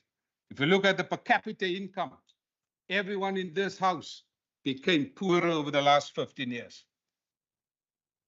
And due to this low growth trajectory, unemployment has increased with tragic consequences for people at the household level. Creating inclusive growth is so important that we can no longer reduce this debate to political and cheap ideological rhetoric. Die landagbare adjunkspreker kan dit eenvoudig nie meer bekostig nie. Wat ons nou nodig het is pragmatisme, asook inklusiewe ekonomiese groei. Want mense kry swaar en hulle wil werklik uit armoede uitkom. Kom ons kyk na die ekonomiese potensiaal van Suid-Afrika. Ons kort 'n nuwe visionêre benadering om ekonomiese groei te ontgin. Ek wil vandag prakties wees, agbare adjunkspreker, want ons het ook die vraag ontleed hier in die Weskaap deur middel van navorsing en datagenerering, maar ook die stories van mense na hulle te luister. Ons sien dat metropolitaanse stede en subnasionale regerings reg oor die wêreld nou meer en meer die groei sentrums raak van die wêreld. En agbare spreker, toe die premier verwys, when he referred to the Regional Leaders Summit, it is because the growth around the world now happens at metropolitan cities as well as at subnational governments. That's why in the round of the world in metropolitan cities, the number one thing that all mayors must speak about all over the world is the jobs, jobs, jobs. We are doing that exactly here. But what is this jobs revolution? The job revolution, Honorable Deputy Speaker, is to create a 1 trillion rand economy, a 5% GDP, and a 600,000 new jobs. Now, I know the Honorable Member questioned me the other day, say 600,000 jobs. How is it possible? Let me take you there. In the second quarter of 2025, Honorable Deputy Speaker, we reported the lowest unemployment figures in the country, 19.6, below 20. It's still high. The rest of the world is much lower. And so, look at the rest of the country, the lowest unemployment figures. We created 62,000 new jobs. We are stepping up. I can give you the analysis, and you will be very surprised. You should look at the analysis. You Minister, speak through the chair. Please speak to the chair. Please proceed. Honorable Member, Deputy Speaker, sorry. South Africa has also exported $14 billion of agricultural products in 2024. Agriculture is stepping up, and I will speak more about that in the House. I see two honorable members of Agri-Western Cape in the House, and I'm very pleased that they are here. Over the 2025 MTEP, the Western Cape has allocated in this booklet. Please read. Please read. 43.7 billion rand for the growth for job strategy. A budget is a policy, and we are clear what is the policy of this government: growth for jobs. We are stepping up to fund the Western Cape's economic growth and jobs agenda. We plan to attract investment of 320 billion by 2030, but 450 billion by 2035. There is an investment potential, and the premiers will host a Premier Investment Summit later this year on the 5th and the 6th. I'm so happy. I was sitting next to the Minister of Infrastructure. He showed me bankable projects for infrastructure ready for the investment summit. But not only of this government, also of municipalities. And anybody that's listening now around the world on YouTube, if you have a bankable project, if you want to invest in the Western Cape, we are open for business. We are stepping up The investment summit will take place on the 5th and the 6th of November this year in Cape Town. We step up to unlock the investment potential.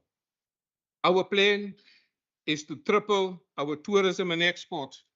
In 2024, foreign overnight arrivals at Cape Town International Airport surpassed 2029 figures by 8.9%, primarily driven by 57.2% increase in visitors from the US. In 2024, the United Kingdom contributed to the largest share of tourists of 16.4%. What does that mean in practical terms, Honourable Stoffels? The biggest tourists that come from around the world to Cape Town are based in the United Kingdom. Every year, 400,000 tourists come from there. And this is the tourism revolution that we are starting here in the Western Cape. Honourable members, I'm now also targeting municipalities as the source and growth of economic growth and municipalities. And therefore, thank you also to Honourable Member Constable and many of you that pressed us to focus stronger on municipalities. I acknowledge the work that you have done and the fact that you hammer on me. For that, we now will have a municipal economic and tourism summit on the 8th and the 10th of July. We are stepping up with municipalities in the Western Cape. I want to give this House an assurance. No plans will be made. I'm interested in running programs and projects and developing the tourism potential of your town. Not another strategy, not another document, not another commission. This is not the national parliament where there's a commission and a review and a document and a task team. Not going to happen here. We are going to see real things happening. So, Honourable Deputy Speaker, what is the outlook for the financial year? Honourable Speaker, in line with the challenge of the Premier, the Department of Economic Development will also ramp up our programs and projects to grow the economy. We have already 155 projects listed on our dashboard to grow the economy. Honourable Deputy Speaker, in the year ahead, the department will work towards improving and positioning the Western Cape as an investment destination. We will expand our Western Cape investment pipeline. You've heard what the Premier said in Vote 1 budget speech. In November, we are targeting, and that's the minimum, not the maximum, 1 billion rand investment to come here to unlock opportunities. So we're not going to say things are happening in the national parliament. We're not going to cry. We're going to make plans and get things done. Besides that summit, the catalytic infrastructure priority area will be the key focus of the 2025-2026 financial year to pilot a new approach to catalytic economic infrastructure projects and to develop a pipeline of opportunities. Honourable Chair and members of this House will know that I chair a cabinet committee on the growth for jobs. Part of my oversight responsibilities to look at the infrastructure investment into the economy to grow for jobs. And part of my job is to do oversight, not only over the investment, but also over the repairs and maintenance. I'm super proud of the work of my colleague because they have tabled at our last cabinet committee a mega maintenance project. Why is this important? A mega maintenance project. Because the Premier spoke now about a road that exploded in Johannesburg and is not yet fixed. Not going to happen under my watch, not going to happen under the watch of this government, not going to happen under the watch of this Premier, because we have a mega maintenance program. Soon I will be visiting Cape Town International Airport to make sure that everything is ready for the B20 when they arrive later this year. And so we also believe in stimulating market access. The province's ability to export is heavily dependent on the logistics system. There has been enormous pressure on the Transnet, but they have come to the party. We need to significantly also improve the efficiency at the port, but there are members here in this House, and I want to thank them. Mr. Glenstein, if you can, please stand up. There is one man that helped us to develop a port management information system. And he can track things now at the harbor. Fantastic work that is being done. I want to thank you, Mr. Glenn, because the system that he has developed, satellite connected, he can tell you the ship is coming or the ship is delaying, the truck is coming or the truck is delaying. That whole value system, the cranes are there or the wind is blowing. Everything is now on a digital platform. And we had a soft launch. I went with him and I can't thank you enough, Mr. Glenstein. I think you deserve a round of applause.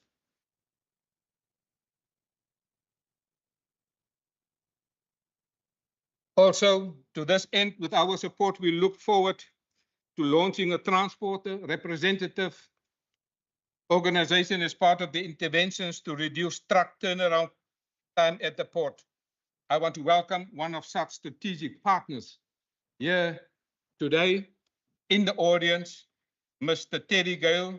He is the chairperson of the Western Cape Exporters Forum to the House. Can you please stand? Thank you, Mr. Terry.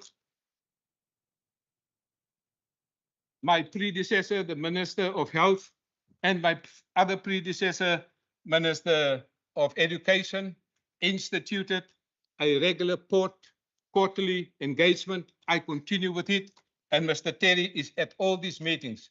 If there's things wrong at the harbor, he's going to talk about it. But if things go wrong, he whisper in my ear, Minister, we had the best year at the Port of Cape Town. I want to thank you and your partners for the work. But more importantly, I want to thank you when things don't go right, that you have the frankness and the openness to tell us, Minister, I appreciate it. This government appreciates honesty. The department will focus on export competitiveness and productivity-related initiatives. Westgrow will continue to focus on accessing new export markets and investing in the Cape Trade Portal as a key digital platform for exporters and buyers. For the third consecutive year, Westgrow Made in the Cape hosted buyers event has provided a valuable platform to connecting Western Cape exporters with international buyers. One such client is Mr. Mark Benjamin from Benjamin Commodities. He's unfortunately not in the house today, but he has described these engagements as a rounding success, products made in the Cape. Trade portal connecting buyers and sellers. To focus on the export program, there's an awareness of the Western Cape brand and capabilities in priority markets, enhance competitiveness, improve market access, lower the barriers of trade, establish the Western Cape as a regional hub for services, better reflection of the Western Cape interest in the national trade policies, more efficient and cost-effective, sustainable infrastructure. Recently, I met with the ATF, the Agricultural Trade Forum. Very important to negotiate and discuss with them. But this department also have an export competitiveness program which benefited companies like Rickett Air Diffusion, which received a grant from my department in its diffuser upgrade. The company sales have grown an incredible 114% as a result of that small investment. And they have launched new products in exhibitions in Australia, Singapore, and India. And India is important, is 1.4 billion people. We are targeting the markets towards the east. And also, we had visits, Honorable Deputy Speaker.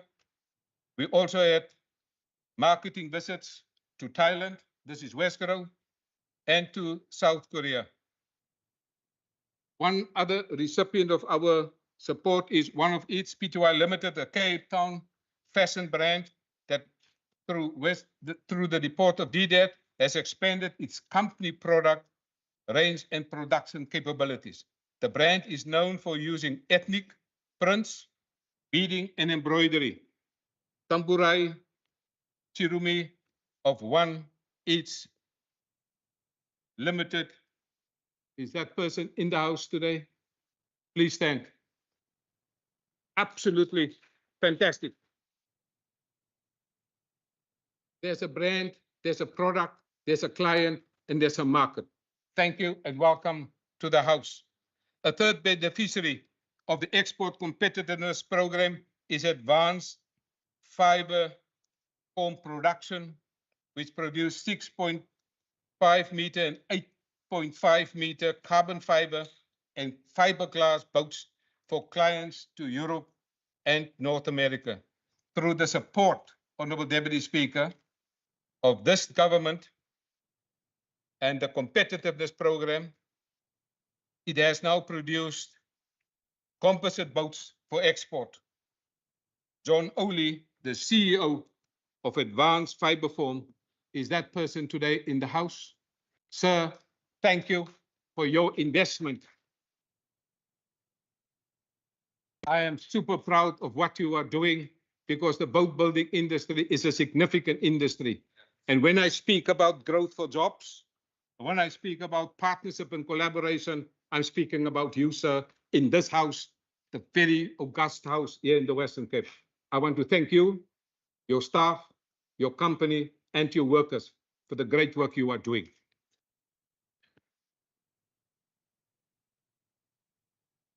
Honorable Deputy Speaker, earlier this year, I paid a visit to another company in Woodstock with Deputy Minister of Trade and Industry, Mr. Andrew Worthfield.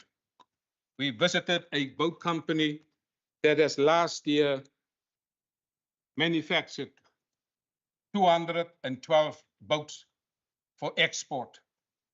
Honorable Deputy Speaker, you will be happy to know that 124 of that 212 was destined for the United States of America. This place is the place for boat building, but the geopolitics has now significantly changed, and we must support our industry and our industry partners to navigate through this complexity, as the Premier has indicated earlier. A third very important indicator for us is to step up to triple our exports. But Honorable Deputy Speaker, let me now turn to tourism. The department will continue to pursue growth strategies to recover and grow tourism arrivals and spend. Strategies that will include stimulating investment in tourism infrastructure. I'm so happy, Honorable Deputy Speaker, in last year's budget, I noticed an increase in the spending of the infrastructure in Cape Nature tourism infrastructure. But we also want to see regulatory constraints relating to visas and bilateral air transport agreements, encouraging service excellence, promoting tourism safety. I'm so happy that the safety tourism ambassadors, also by Chrysalis, are helping us in this. Promoting career and enterprise opportunities for priority groups, growing the Western Cape share in new markets. Two recent beneficiaries of the fund include Elgin Valley Trails. The Elgin Valley Trails, located in Elgin Valley in the Overberg, offer a premium mountain biking experience, spanning an impressive 120 kilometers. These trails cater to all skill levels, from beginners to advanced. And I am going to join the beginners on this journey. With the support of the Western Cape Department of Economic Development and Tourism, an abandoned historic railway bridge has been redeveloped, allowing for a more scenic and safer route along the railway line and across the Palmid River in the Overberg region. Peter Silberbauer from the company. Is Peter Silberbauer around? Not yet. Well, Mr. Peter Silberbauer, I want to thank you, because whenever I'm in the company of the mayor of Overberg, this is what he tells me of the great value of the Overberg. But when I told him the Karoo lamb in the Karoo is the best lamb, he always reminds me of the Overberg lamb. But thank you for the work that you are doing in terms of that valley and trade, because we believe in not only in agriculture and not only in tourism, but what you are bringing together, agri-tourism. Thank you and congratulations. Honourable Deputy Speaker, Winelands Guide is a family-run tour operator based in Stellenbosch. It specializes in personalized tours of the Cape Winelands and surrounding. With knowledgeable, fully accredited local guides, tourists are assured a memorable experience. With the support of this fund, the business has been able to expand its fleet. Honourable Speaker, Deputy Speaker, Lily Lumpa, I hope she's in the house. Lily Lumpa, who sells upcycled hip homeware, participated in the department's SMME Accelerator Support Program. This program is in partnership with the Johannesburg Stock Exchange, and I want to thank my predecessors, but also the Premier, who have met with the Johannesburg Stock Exchange. There's also a Johannesburg Stock Exchange office in Claremont, and I want to thank the Premier for also engaging with them. It is because of that fund that we can support people like her in terms of readiness training and individual company. Kim Webster, the growth manager of Lily Lumpa, joins us today, and we are very thankful and thank you for joining us in this specific house today. We salute you. We thank you for your commitment to grow jobs and the economy of the Western Cape. Honourable Deputy Speaker, we all hear about the shortage of funds in this government, and therefore we will conduct a feasibility study to determine a potential for a tourism tax, not VAT, tourism tax for the Western Cape, to ring fence, to invest in destination marketing priorities and generate revenue for the priority focus areas. I can see Ilse van Schalkwyk smiling all the way to the bank, and I can see the Minister of Finance smiling all the way to the bank, because what this will be, it will be an additional tax paid by tourists coming. This is an international practice, international norm, and we will then collect that tax, ring fence the tax, and reinvest in the tax. I will be very cross if the Minister grabbed that tax and put it in the Provincial Revenue Fund. But she's smiling, which means I'm in a good company. Honourable Deputy Speaker, we are stepping up. The enabling environment for growth requires resilience, technology, and innovation, research and development. There are huge economic benefits. The forthcoming year is a year exciting for technology and innovation, and the team is sitting here, Mr. Tim and his team. Technology into innovation is one of the priority focus areas. Many members spoke here about the importance also of artificial intelligence. Now, this unit's responsibility is now including advancing technology and innovation to stimulate regional economic growth, aiming to position the Western Cape as Africa's premier technology and innovation. I'm very happy that this team is stepping up. Through these concerted efforts, we are confident that the Western Cape will emerge as a leader in technology and innovation, driving economic growth and improving the quality of life of all citizens. Honourable Deputy Speaker, resource resilience. I'm so particularly happy that we see phase 2 of the carbon border adjustment mechanism to support our export industries. As you know, Honourable Deputy Speaker, in terms of the just energy transition, there will be certain criteria and conditions in terms of export, and therefore the carbon border adjustment mechanism is important to get your products into the markets, and there are targets and time frames. Green hydrogen, Honourable Deputy Speaker, is being implemented, focusing on developing the Green Hydrogen Master Plan. About 2 weeks ago, I met the governor of the Erongo province in Walvis Bay. And so this master plan will also benefit Eastern Cape, Western Cape, Northern Cape, and Namibia in terms of the geography of the Green Hydrogen Master Plan. We are stepping up. Cape Town Air Access, powered by Westro, is a public-private partnership that includes Western Cape, the City of Cape Town, the South African Tourism, AXA, Cape Town Tourism, Brand SA Waterfront, and DHL. There's a number of new significant achievements in the last 18 months. I think members of this House will know, and members in the gallery, and our foreign diplomats that I see here in the gallery, there was one new airline, North Atlantic from London, Gatwick. Additional routes, fly Safir to Windhoek, Airlink to Gaborone, Air Botswana to Muan, fly Safir Nigeria to George. One new destination, Kasana, Botswana, operated by Air Botswana. 6% growth in domestic passenger numbers at Cape Town International Airport. In 2024, taken from 2023, there's a 10% growth in international passengers at Cape Town International Airport with a new record. Western Cape air cargo volumes recorded a 27% growth in 2024. Honorable Deputy Speaker, in this week, I met the Consul General of Angola. She will be coming. Where is she? Sorry, Consul General.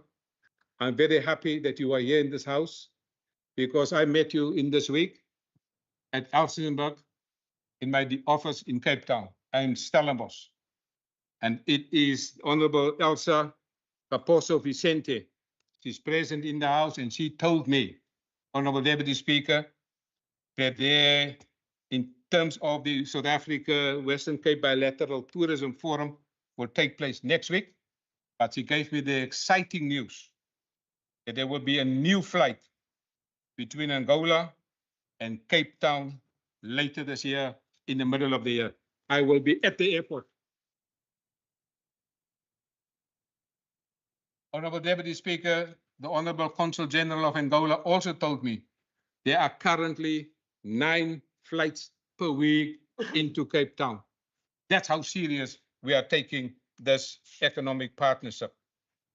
Honorable Deputy Speaker, in terms of entrepreneurship, we believe in entrepreneurship promotion, entrepreneurship focused activities in education, entrepreneurship effective support for SMME growth, but also the development of SMME strategy and township and rural informal strategy and implemented plans for the Western Cape will outline the department's new approach. Entrepreneurship development through market access and funding. Honorable Deputy Speaker, a township action plan has recently been introduced through the Growth for Jobs. This initiative will pilot a precinct development approach similar like the one in the city of Cape Town, and we have selected Mossel Bay has been identified as the initial site for this township action plan, and there was a multi-stakeholder forum, including multiple departments, whole of society and whole of government approach, and there will be many activities, including integrated infrastructure, informal trading, economic growth activities, and from the department side, we have almost put about 450,000 rand immediately into this project. Together with Mossel Bay Municipality, we are stepping up. The department will also continue scaling its experiential learning programs, which include the following: on-the-job training, accredited skills program, support learner development, full-time employment of at least 80% of the learners who complete the experiential learning. This government, Honorable Deputy Speaker, is stepping up. Honorable Deputy Speaker, I'm ready to conclude. I'm very proud of the work that the Red Tape Reduction Unit is doing, because many businesses still continue to face some red tape or the other. And I want to thank the team that work in the Red Tape Reduction Unit for the work that they are doing. Earlier this year, Sona Quip, a mobility solutions provider, faced financial strain due to delayed payments and sought the assistance of the Red Tape Reduction Unit. The Red Tape Reduction Unit recovered nearly 2 million rand in money owed to Sonaquip, and in the process secured the company's future financial stability and safe jobs. Sona McDonald, the founder and executive director of Sonaquip, joins us today in the House.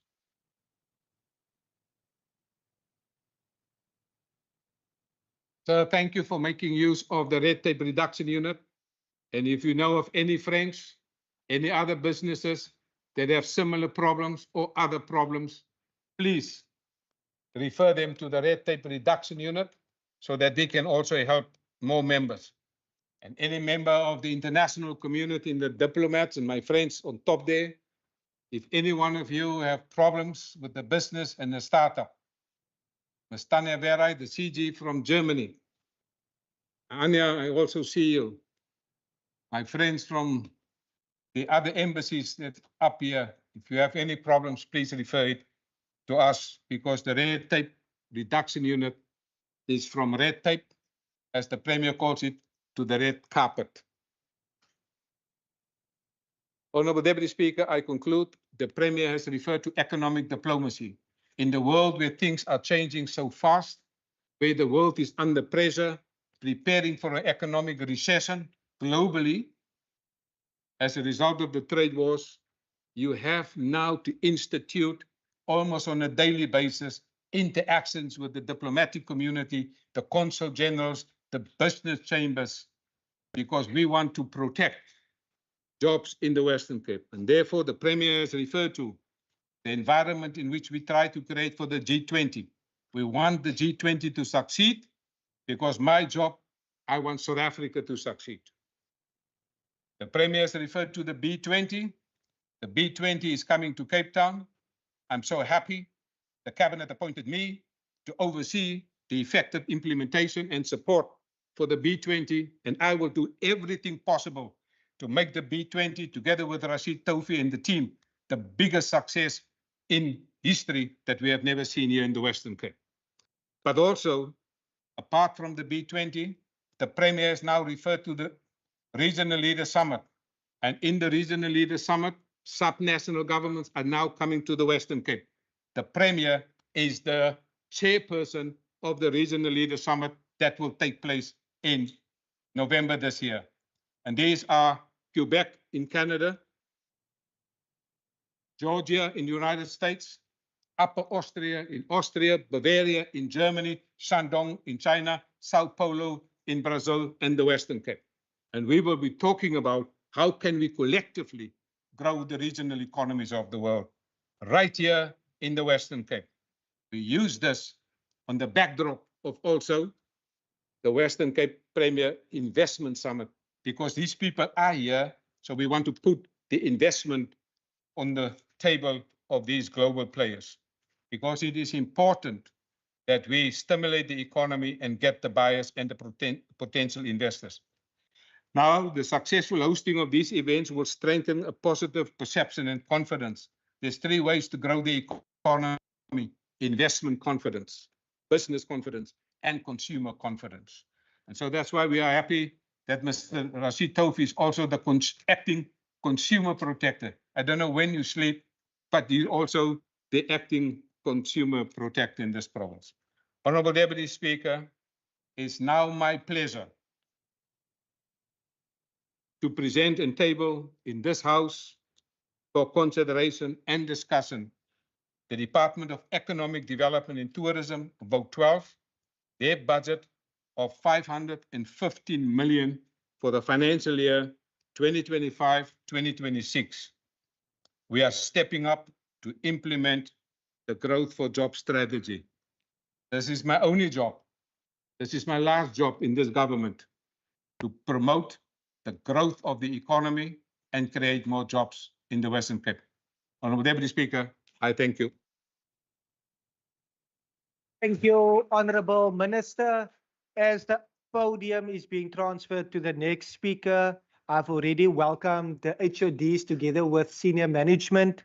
I've also noted various stakeholders, the consular corps, and guests in the gallery. I trust that you are duly welcomed. The following speaker is the Honorable Nkondlo.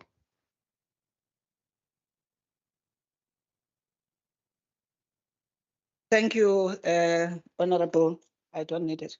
Thank you, Honorable Deputy Speaker. The clock even stopped. I actually was confused if we were getting another second presentation of the budget, considering that Minister Mayor is a former Minister of Finance.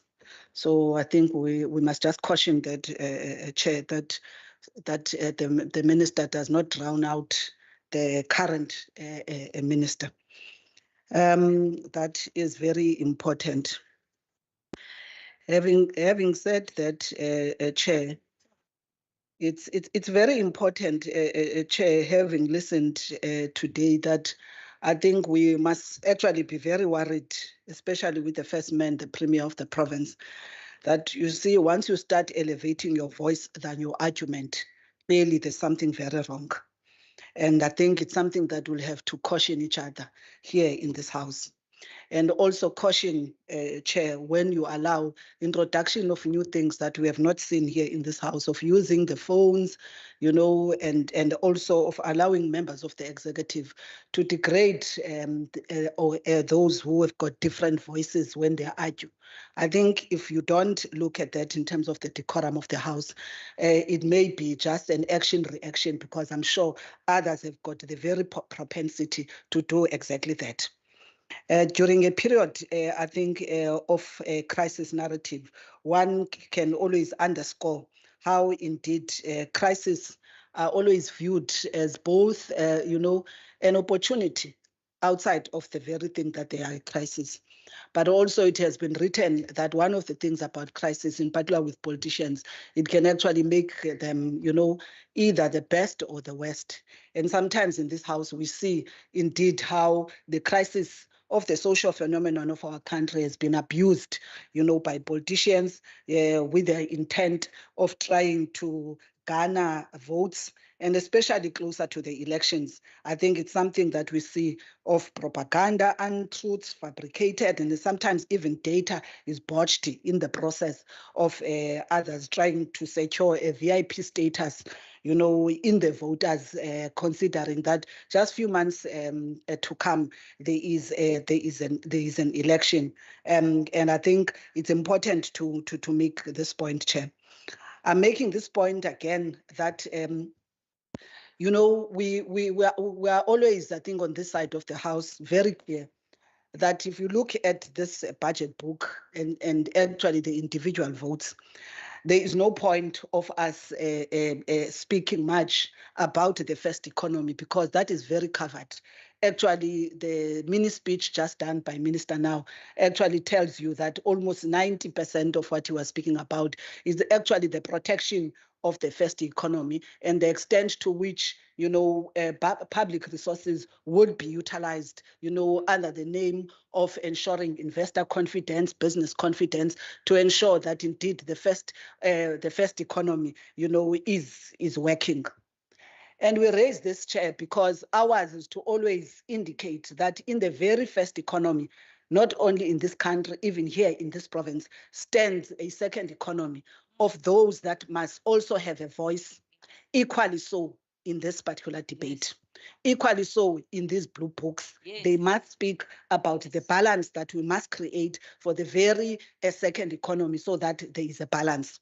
So we're not going to fail our responsibility, even when others believe, you know, by virtue of them being in the executive, they have now found intellect more than any other person, forgetting that there are men and women sitting here in the corners who are DDGs, HODs, and many whom the state actually goes and come and employ, so that they make all of us look clever. So humility, I think, helps members to understand that when they stand here, we also understand that it is not only their own self-proclaimed wisdom, it is because they are men and women who are actually bureaucrats of the state, which the state employs, knowing for a fact that it is a series of politicians who sometimes gets to be elected without necessarily being experts of the subject matter. So I raise this point, Chair, so that we are taken serious here, that we have the votes of the public and members and citizens of this country that we represent, and no one is going to silence our voice. I raise this, Chair, that actually when we're listening here from the Premier about being tone deaf, he has not actually spoken about actually the monstrous and deafness of this particular government. That here, economic deterrent, which is safety in this particular province, has actually ensured that others bask in the sea of poverty in this very province. I'm not sure when are the ears of this executive, the DA-led executive, are going to wake up and actually listen.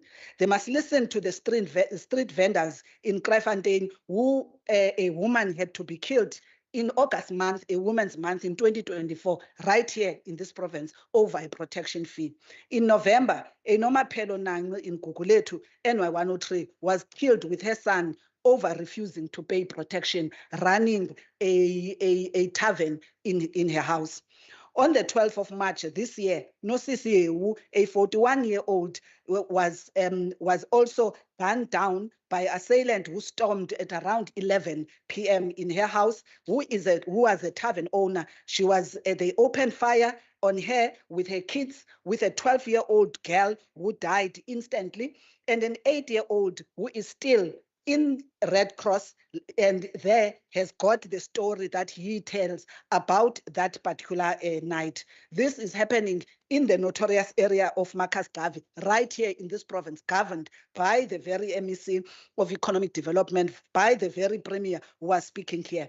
Actually, that particular area, Makasgavi, has gotten a situation where teachers now must actually go to the police station every morning when they have to go to school so that they are escorted even when they are coming out. A phenomenon that is actually spreading in most of the schools in these townships. So safety of women and children, of township entrepreneurs, is something that even the 1 billion safety plan, we are not hearing that it is able to resolve. So it's important as we speak here, Chair, to actually quote Antio Gramsci, who said, the old world is dying and the new world struggles to be born. Now is the time of monsters. Indeed, it is the time of monsters. If indeed our people must live in these kind of conditions, whilst our provincial government, is oblivion of the lived experiences, not of people in Gauteng, of people here, because Guguletu is here in Cape Town and in the Western Cape, not of people in Soweto, but of people here in the Cape Flats, in Pontyville, in Netrecht. Things are happening that this particular provincial government choose to ignore. So we rise here, Chair, to speak about this particular dualism. And this is a dualism that is very dangerous for this particular province that claims to be one of the provinces that is, growing. We further, Chair, speak about this issue of economic dualism and cautioning this very government by saying, when the DA government launched the growth for jobs strategy, we cautioned you that this would lead to further inequality in the province. In launching the strategy, Finance and Economic Opportunities, MEC Mirelle Wenger then said, I quote, "It is the private sector that creates jobs, and it is our job to provide a foundation for economic growth so that businesses can grow their business and create economic growth and jobs," close quotes. The premise of the strategy is creating an enabling environment for the private sector to grow. However, it assumes that in the growth of the private sector, it will translate automatically in the creation of jobs, which is not always the case. Take America, for an example. The growth of American companies of the years has resulted in them moving their manufacturing to countries where they will pay cheaper for labor, countries like Bangladesh, India, and Vietnam. Instead, what has happened in America is that the private sector has grown to a point where they influence the government, they fund political candidates who can guarantee them tax breaks and favorable government contracts. We know the DA aspires to be the West and wants to adopt Western methods, even though they have failed in the countries of their own origin. Actually, what we see happening to date in the politics of America between Elon Musk and his proximity to the president is a true example that actually we must never allow happen in our province and also in our country. This economic dualism is something that we speak about, MEC of Economic Development, because we understand that these two economies, they coexist here in this particular province as they coexist in our country. And we're asking that our responsibility as this generation of politicians is to disrupt that legacy, and a legacy of colonial rule, a legacy of apartheid. And we are saying, as you pinpoint, all the fault lines in others, please do not forget to also self-reflect, look at yourself and be able to see such challenges that are happening right here in this province. They happen here in this particular province because the very youth policy that the Premier was speaking about has not been able to deal with youth unemployment, which actually insignificantly decreased in the city of Cape Town in 2024 from 44.6% from 45% to 44.6%. And the truth that we're bringing to the fore, Honorable Deputy Speaker, is that actually more alarming is that in 2024, 35.5% of young people aged 15 to 24 years, about 3.6 million, were not in employment, education, or training. When we look at the levels of crime that I've just spoken about in this province, the type of crime and where it takes place, you are able to see what that 35.5% that is not in employment, not in any form of education or training is doing. If we want to deal with crime, we have to look at the root causes of it, and the reality is that systematically it's excluding many young people and many communities out of this very nice economy that we are speaking about in this particular province. We further, Deputy Speaker, want to actually make mention in this House that the allocated budget for the program has decreased, in particular Program 2, from 42.962 million to 38.59 million. This represents a decrease of 10.18%, and this decrease is attributed, amongst others, to the termination of the SMME Booster Fund, which we fought for together as different political parties in this House. And all we are requesting is that a reprioritization must be done to save the Booster Fund, if any of the reports we're getting from the officials of the department and also the MECs who have said in this particular portfolio about how this Booster Fund is working. So we're asking that this Booster Fund is actually retained. We further indicate, Deputy Speaker, that for a government that claims to support SMMEs, meanwhile terminating this Booster Fund for this financial year, you cannot claim to be supporting SMMEs and prioritizing them. The DA is driving an economy for the rich of the world with no loyalty to the South African citizens, with the poor and the middle class as a sacrificial lamb under their mantra of private sector-led growth. As the ANC will continue to shine light on the frustration of informal traders and forums and black businesses that are actually raising this plight on a day-to-day basis.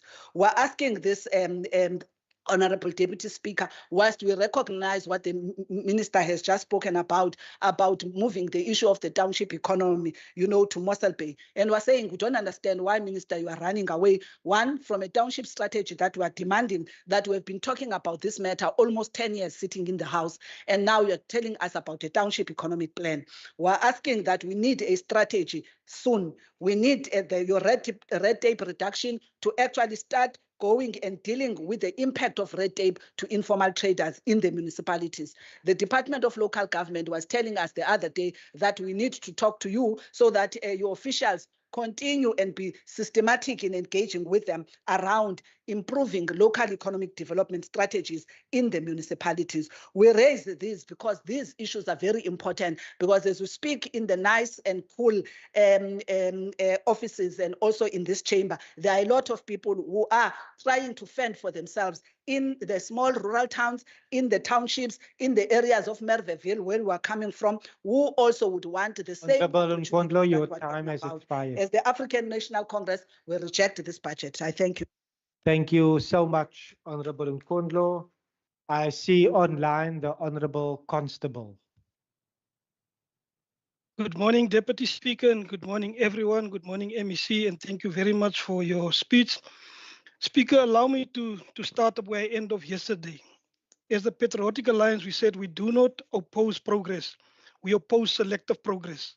We do not reject economic growth. We reject growth that only benefits a few. This department and the MEC confirmed that by giving us a quite a good response to what we've said already in the previous statements. So thank you, MEC, for acknowledge also the municipalities in your future plans and future programs. I think we can work together to make sure that rural areas are definitely part of your plans. Speaker, with regards to the growth for job strategy, MEC, the growth for job strategy is designed to expand the Western Cape economy and achieve 5% GDP growth by 2035. Let's ensure that those opportunities, those expansion goes across the Western Cape where all the people lives, and removing the barriers to economic growth in every part and in every region. With regards to your infrastructure, MEC, infrastructure have a lot of challenges, and that will be a problem for economic growth. Our plea is that whilst we implement economic growth and whilst we deal with the economic opportunities, also invest very highly in infrastructure, so that when that support comes, when that expansion comes, that every region, every municipality can participate in the economic dispensation of this province. MEC and Speaker, with regards to the digital DDET initiative, it is important to acknowledge that. But again, it's important to make sure that we take everyone and all of us together moving forward, so that all the economic opportunities, whilst implementing the digital side of it, move along, so that every business, every farmer, every entrepreneur can be part of this. In conclusion, because I only have 3 minutes, so let me conclude. This budget presents an opportunity for economic growth, but challenges remain in infrastructure, workforce development, and physical efficiency. The success of the growth for job strategy depends on the policy execution, investment attraction, and effective infrastructure spending. I thank you, Speaker. Thank you, Honorable Constable. Online, I see the Honorable Kasim. Thank you very much. Deputy Speaker, as the Minister and his team are stepping up with opportunities for the province, we would also like to know how exactly are they stepping up for the informal sector, because the success of the Department of Economic Development should be measured against the impact it has in the informal sector economy of our province, especially in townships, Deputy Speaker. The informal economic sector is responsible for making sure that those without formal jobs are able to at least afford bread, so that they cannot go to sleep with empty stomachs at night. But the reality is, Deputy Speaker, it is also these informal businesses who are even creating employment opportunities for other unemployed neighbours and citizens who would otherwise be unable to make ends meet. Now, Speaker, under the Minister's watch, as he says, you should also know that there are great economic opportunities in this province other than just tourism. There are also great potential in township informal sector businesses, with which, if adequately assisted with funding, Deputy Speaker, they can grow and provide a diversified economic sector which is capable of employing thousands, if not millions of people. Speaker, this department needs to find a balance between supporting those who seek jobs whilst empowering those who want to be entrepreneurs, as they themselves are potential future employers. However, Deputy Speaker, as things stand, our people operating in the informal sector are not only neglected by this government, but they are also left at the mercy of extortioners who come and rob them of the only, or rather come and rob them of the little profits they are able to generate. Now, in conclusion, Deputy Speaker, this department does not have a track record of development, especially when it comes to informal businesses, and especially when it comes to helping them into the mainstream economy to grow. And until they are able to do that, Deputy Speaker, and step up for the informal sector as well, the EFF will not be supporting this budget vote. Thank you, Deputy Speaker. Thank you very much, Honourable Kasim. I now move on to Honourable Jacobs.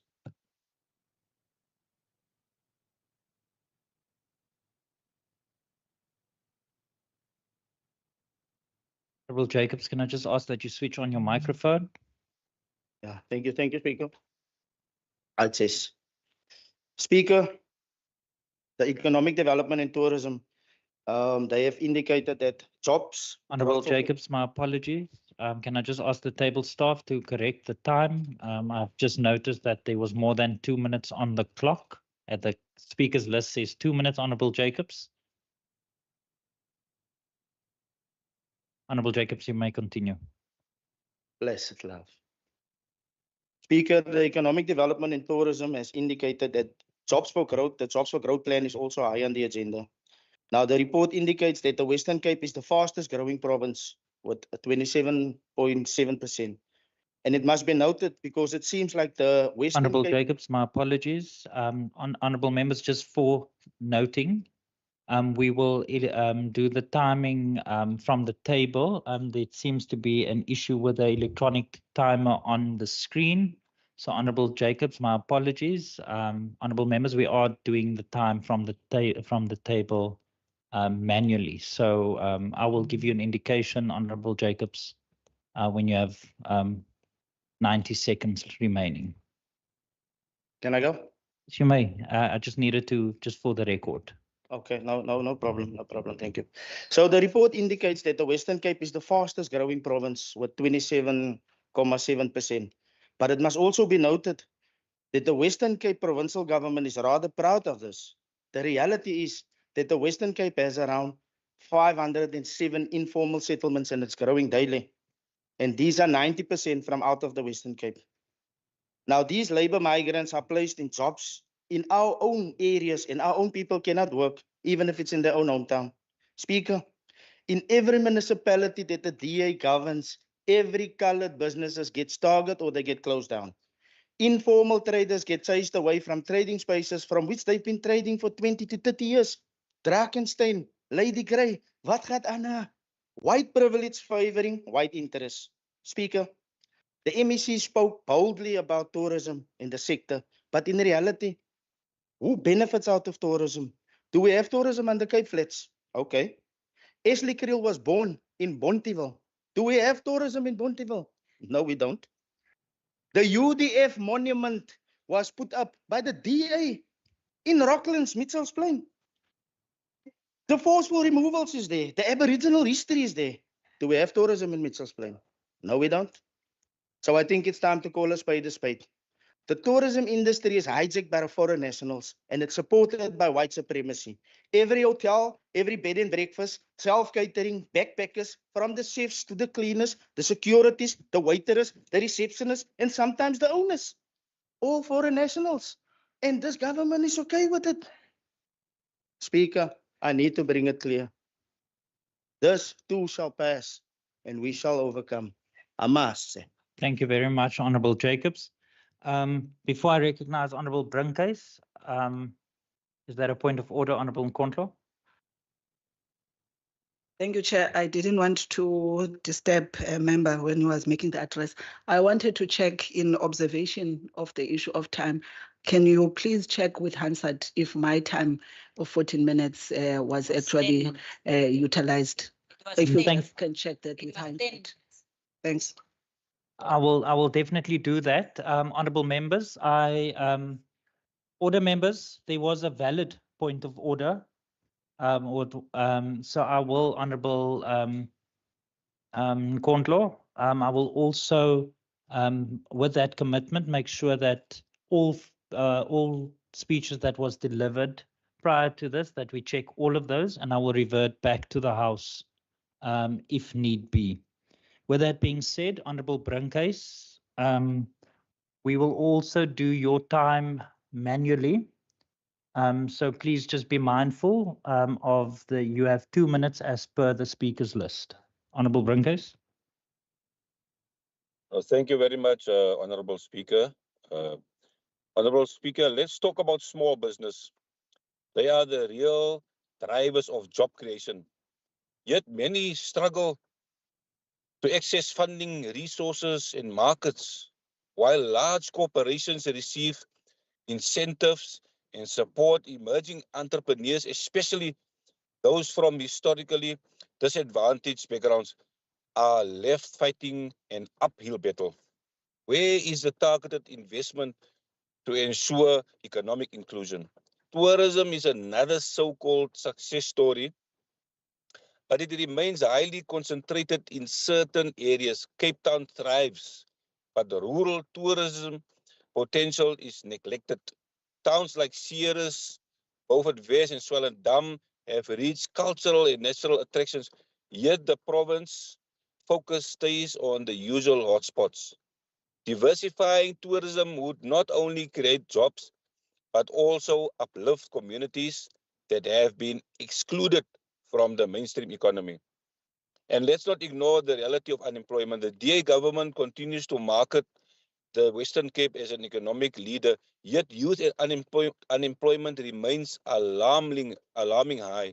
If this government was serious about economic development, it would prioritize real skills development, not just fancy reports and pilot projects. Honorable Speaker, a truly thriving economy must work for everyone, not just a privileged few. We need inclusive policies that support small businesses, expand tourism beyond Cape Town, and equip our people with skills for the future. That is the only way to build an economy that serves all the people of the Western Cape. I thank you very much, Honorable Speaker. Thank you very much, Honorable Brinkhuis. I recognize the Honorable Masipa.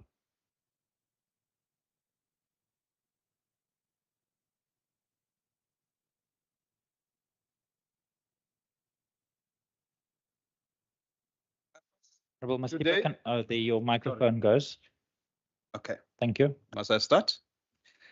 Honorable Speaker, Honorable Premier, Honorable members of this House. Today we stand at a forked path. Across South Africa, more than 12 million people cannot find job. A crisis engineered by 30 years of ANC corruption and mismanagement. These failures are written in parastatals that hemorrhage funds, shattered businesses, and the disparate faces of the unemployed. But here in the Western Cape, the people have chosen a different path. Here under the DA's leadership, we do not just hope for change, we deliver it, we step up. This budget vote 12 of economic development and tourism is not just numbers on a page. It is a weapon in the fight against joblessness. It is a lifeline for businesses struggling under national government's neglect. And it is proof that while the ANC talk, the DA delivers. The DA step up. Let me be clear. South Africa's economy is being strangled by incompetence that are seated on the left. The national unemployment rate is a disgrace, 31.9%. Get it, honorable member. But in the Western Cape, it stands at 19.6%. Last quarter, we created 62,000 new jobs, the highest in this country. This is not luck. This is a result of policies that work and a government that cares, a government that steps up. However, we remain concerned about inefficiencies at the Port of Cape Town. As such, our oversight efforts have uncovered troubling reports. For instance, one importer informed us the dry dock has unrepaired leaks and all workers are on unpaid leave while waiting for repairs. Ships are being turned away as a result. Close quote. Such accounts are deeply concerning, though they help us pinpoint where intervention is needed. That said, we acknowledge the improvements made since the Western Cape government's involvement and commend the department for its efforts in addressing these challenges. Mr. Glenn, Stein, and Terry, we really thank you for the work that you are doing at the port to turn around the situation. This is the heart of this budget is the growth for jobs strategy, our blueprint to unleash this province's potential. By 2035, we aim to triple our export, attract 200 billion rands in new investment, and create new jobs in the industries of the future. Through you, Honorable Speaker, Honorable Ngondlo, this is not about taking from the poor by taxing them more to enrich the elite. It is about growing the economy to create a robust tax base that supports the poorest community in Langa, in Nyanga, in Joslovo, in Elsis River, in Ravensmead, in Mitchell's Plain, and in Kailicha. We firmly believe that the Department of Economic Development and Tourism deserves a larger budget. Currently, DDET has the third lowest employee cost compared to other departments, yet it is tasked with the crucial role of delivering economic growth for the province. This brings us to the issue of equitable share. The Western Cape demands its fair share of allocation from the national government. Despite being the third largest province in the country, we receive only the fifth largest allocation. This is utterly unacceptable. This will help Honorable Jacobs, who is out of the House, to deal with the issues that you have raised with regards to crime in the Cape Flats. The national government's failure to allocate resources fairly is a direct hindrance to our economy, growth, and social development. Their mismanagement and inequitable distribution of funds are stifling the potential of the Western Cape. It is imperative that we address this imbalance to ensure that our province can thrive and contribute effectively to the nation's prosperity. We call on the national government to rectify this injustice, including the safety challenges that we are facing as a province, and provide the Western Cape with resources it rightfully deserves. Only then we can build a stronger and more equitable South Africa, Honorable Nkondlo. For those who say these aims are ambitious and cannot be done, I say it has been done before. Vietnam tripled exports in a decade by focusing on trade partnerships. By placing a similar focus on exports in the Western Cape, we are proving it can be done here. Already we are seeing results. Westcro, our trade and investment agency, has secured to date 8.7 billion rands in new investment, money that creates nearly 11,000 jobs in the next 5 years. Their trade teams have helped businesses land export deals worth 2.64 billion rands to date, supporting over 1,000 additional jobs.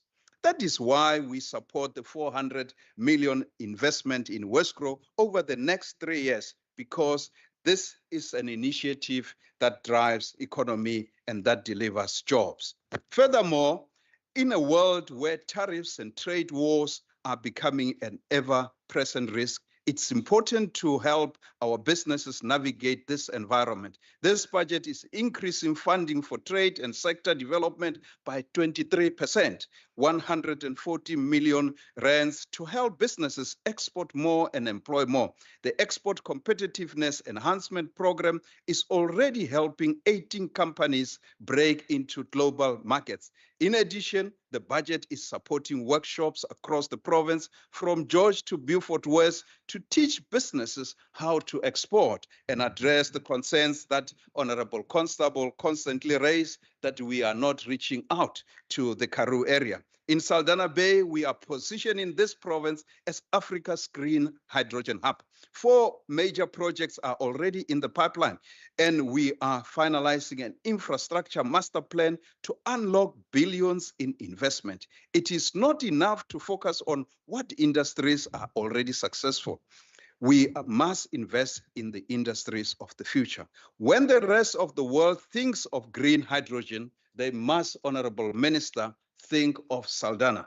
In Atlantis, our special economic zone is gearing up for a beacon for green technology. Companies are testing cutting-edge innovations such as roads made with recycled plastic, solar-paved walkways, and even hydrogen-powered energy system. Demand is rising. Every available plot in Zone 1 is reserved, with investors lining up for space. On tourism, the province is bouncing back. This season, a record 84 cruise ships docked in our harbors. Over 3 million passengers passed through our airports, whilst our conventions bureaus has secured 686 million rands in business events. We have rebuilt flood damage attractions trained hundreds of new tourist guides, and helped businesses prepare for climate risk. That answered the concern that was raised by Honorable Ngondlo that we are not supporting the people in Kailicha and Guguletu. Through these opportunities, they will also find their opportunities to work and to also attract the tourists in their own township. Speaker, this is what it means to have a government that works for you. Tourism is a major industry in the province, bringing in foreign spending and supporting small businesses, jobs, jobs, jobs. That is what our country needs. Holistic opportunities enabled by the resources endowed to our province. Government must not make jobs, but provide the opportunity for private sector to do so. A major factor affecting economic opportunities is bureaucracy, needless red tape that hinders businesses from thriving. Our red tape reduction unit resolved over 215 cases last financial year, helping businesses cut through the nonsenses. In Mossel Bay, we fast-tracked a 15 billion rand housing and a commercial project. In Stellenbosch, we slashed delays in building approvals. This budget is a vote for jobs, a vote for innovation, a vote for Western Cape that works. This government is about stepping up by providing opportunities, investing in the future, and by cutting red tape. This budget invests in our people, so that they can shape their own success. To this end, Speaker, the DA support this budget. I thank you. Thank you very much, Honorable Masipa. I now recognize the Honorable Minister Mayor.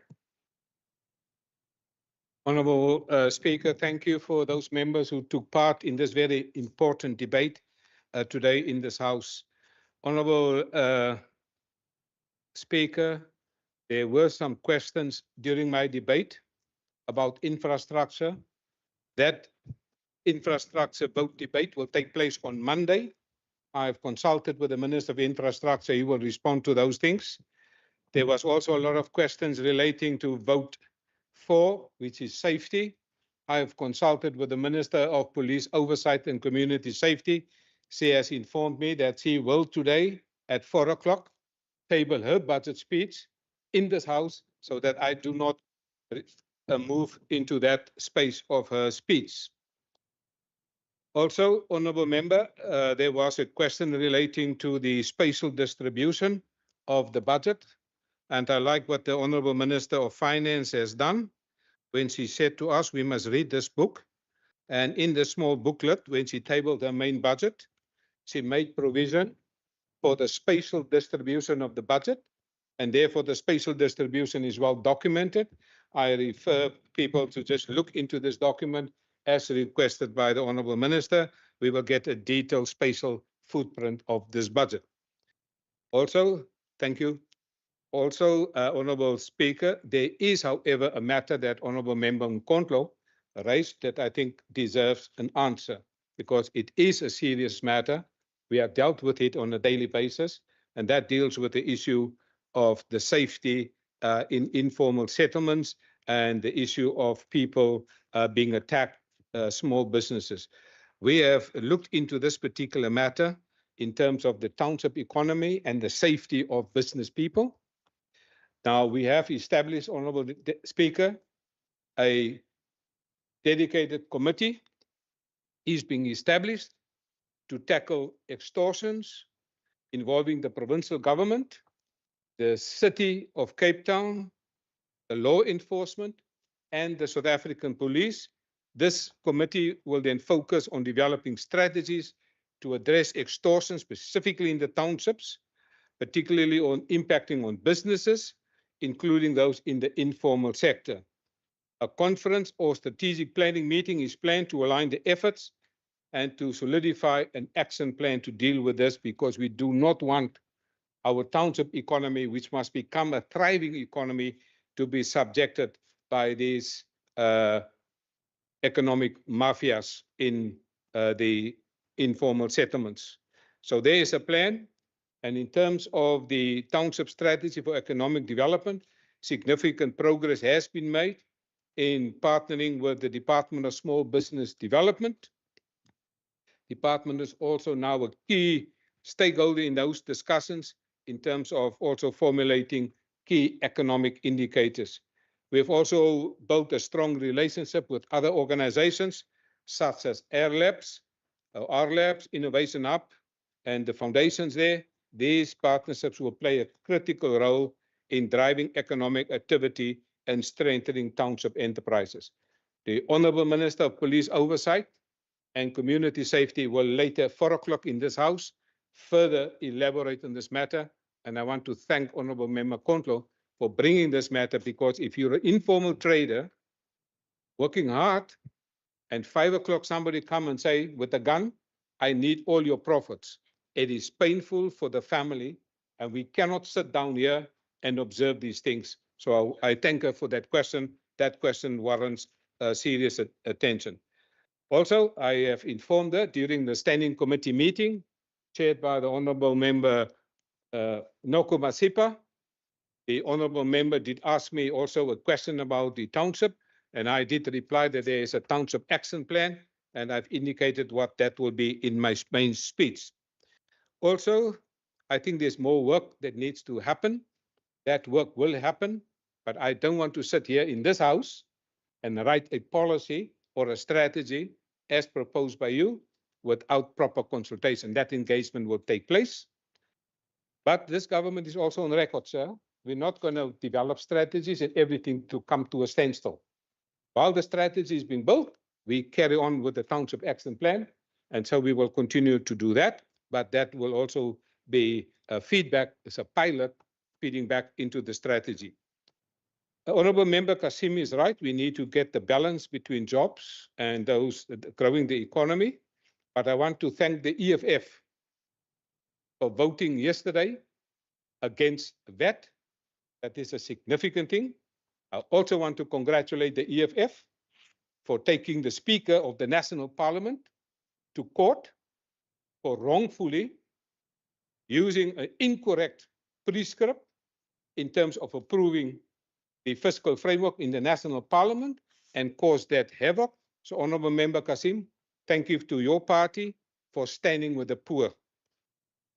Also, the members that spoke about the Drakensberg traders, we know that the movement of Drakensberg municipality, there are a few traders, and this government wants people to give people dignity and pride.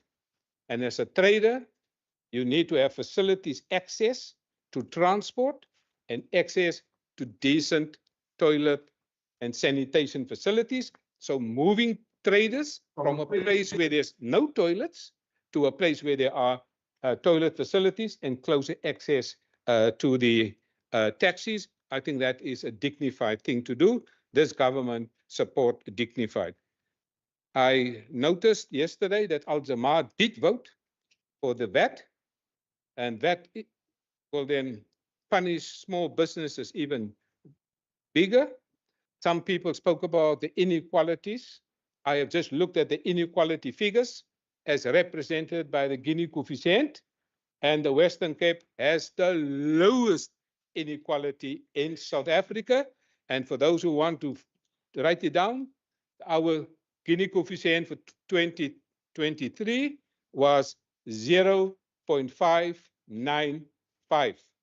The place with the highest Gini coefficient, in other words, with the highest level of inequality, is run by the ANC in the Northwest Province. So if you want to relocate, that's certainly not the place where you want to go into. Also, I think, honourable members, I want to thank you for supporting this budget. I was informed by the chairperson of the committee that when this budget was discussed and tabled by me, there was support in the committee, and I'm now calling on this House to also support my budget, and I thank you for this opportunity to present and table my budget.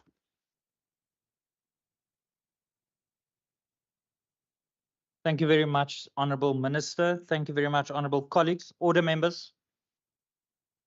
Honourable members, that concludes the debate on this vote. I will also now suspend the proceedings, and we will resume at 2 p.m. for the next vote. The House is suspended.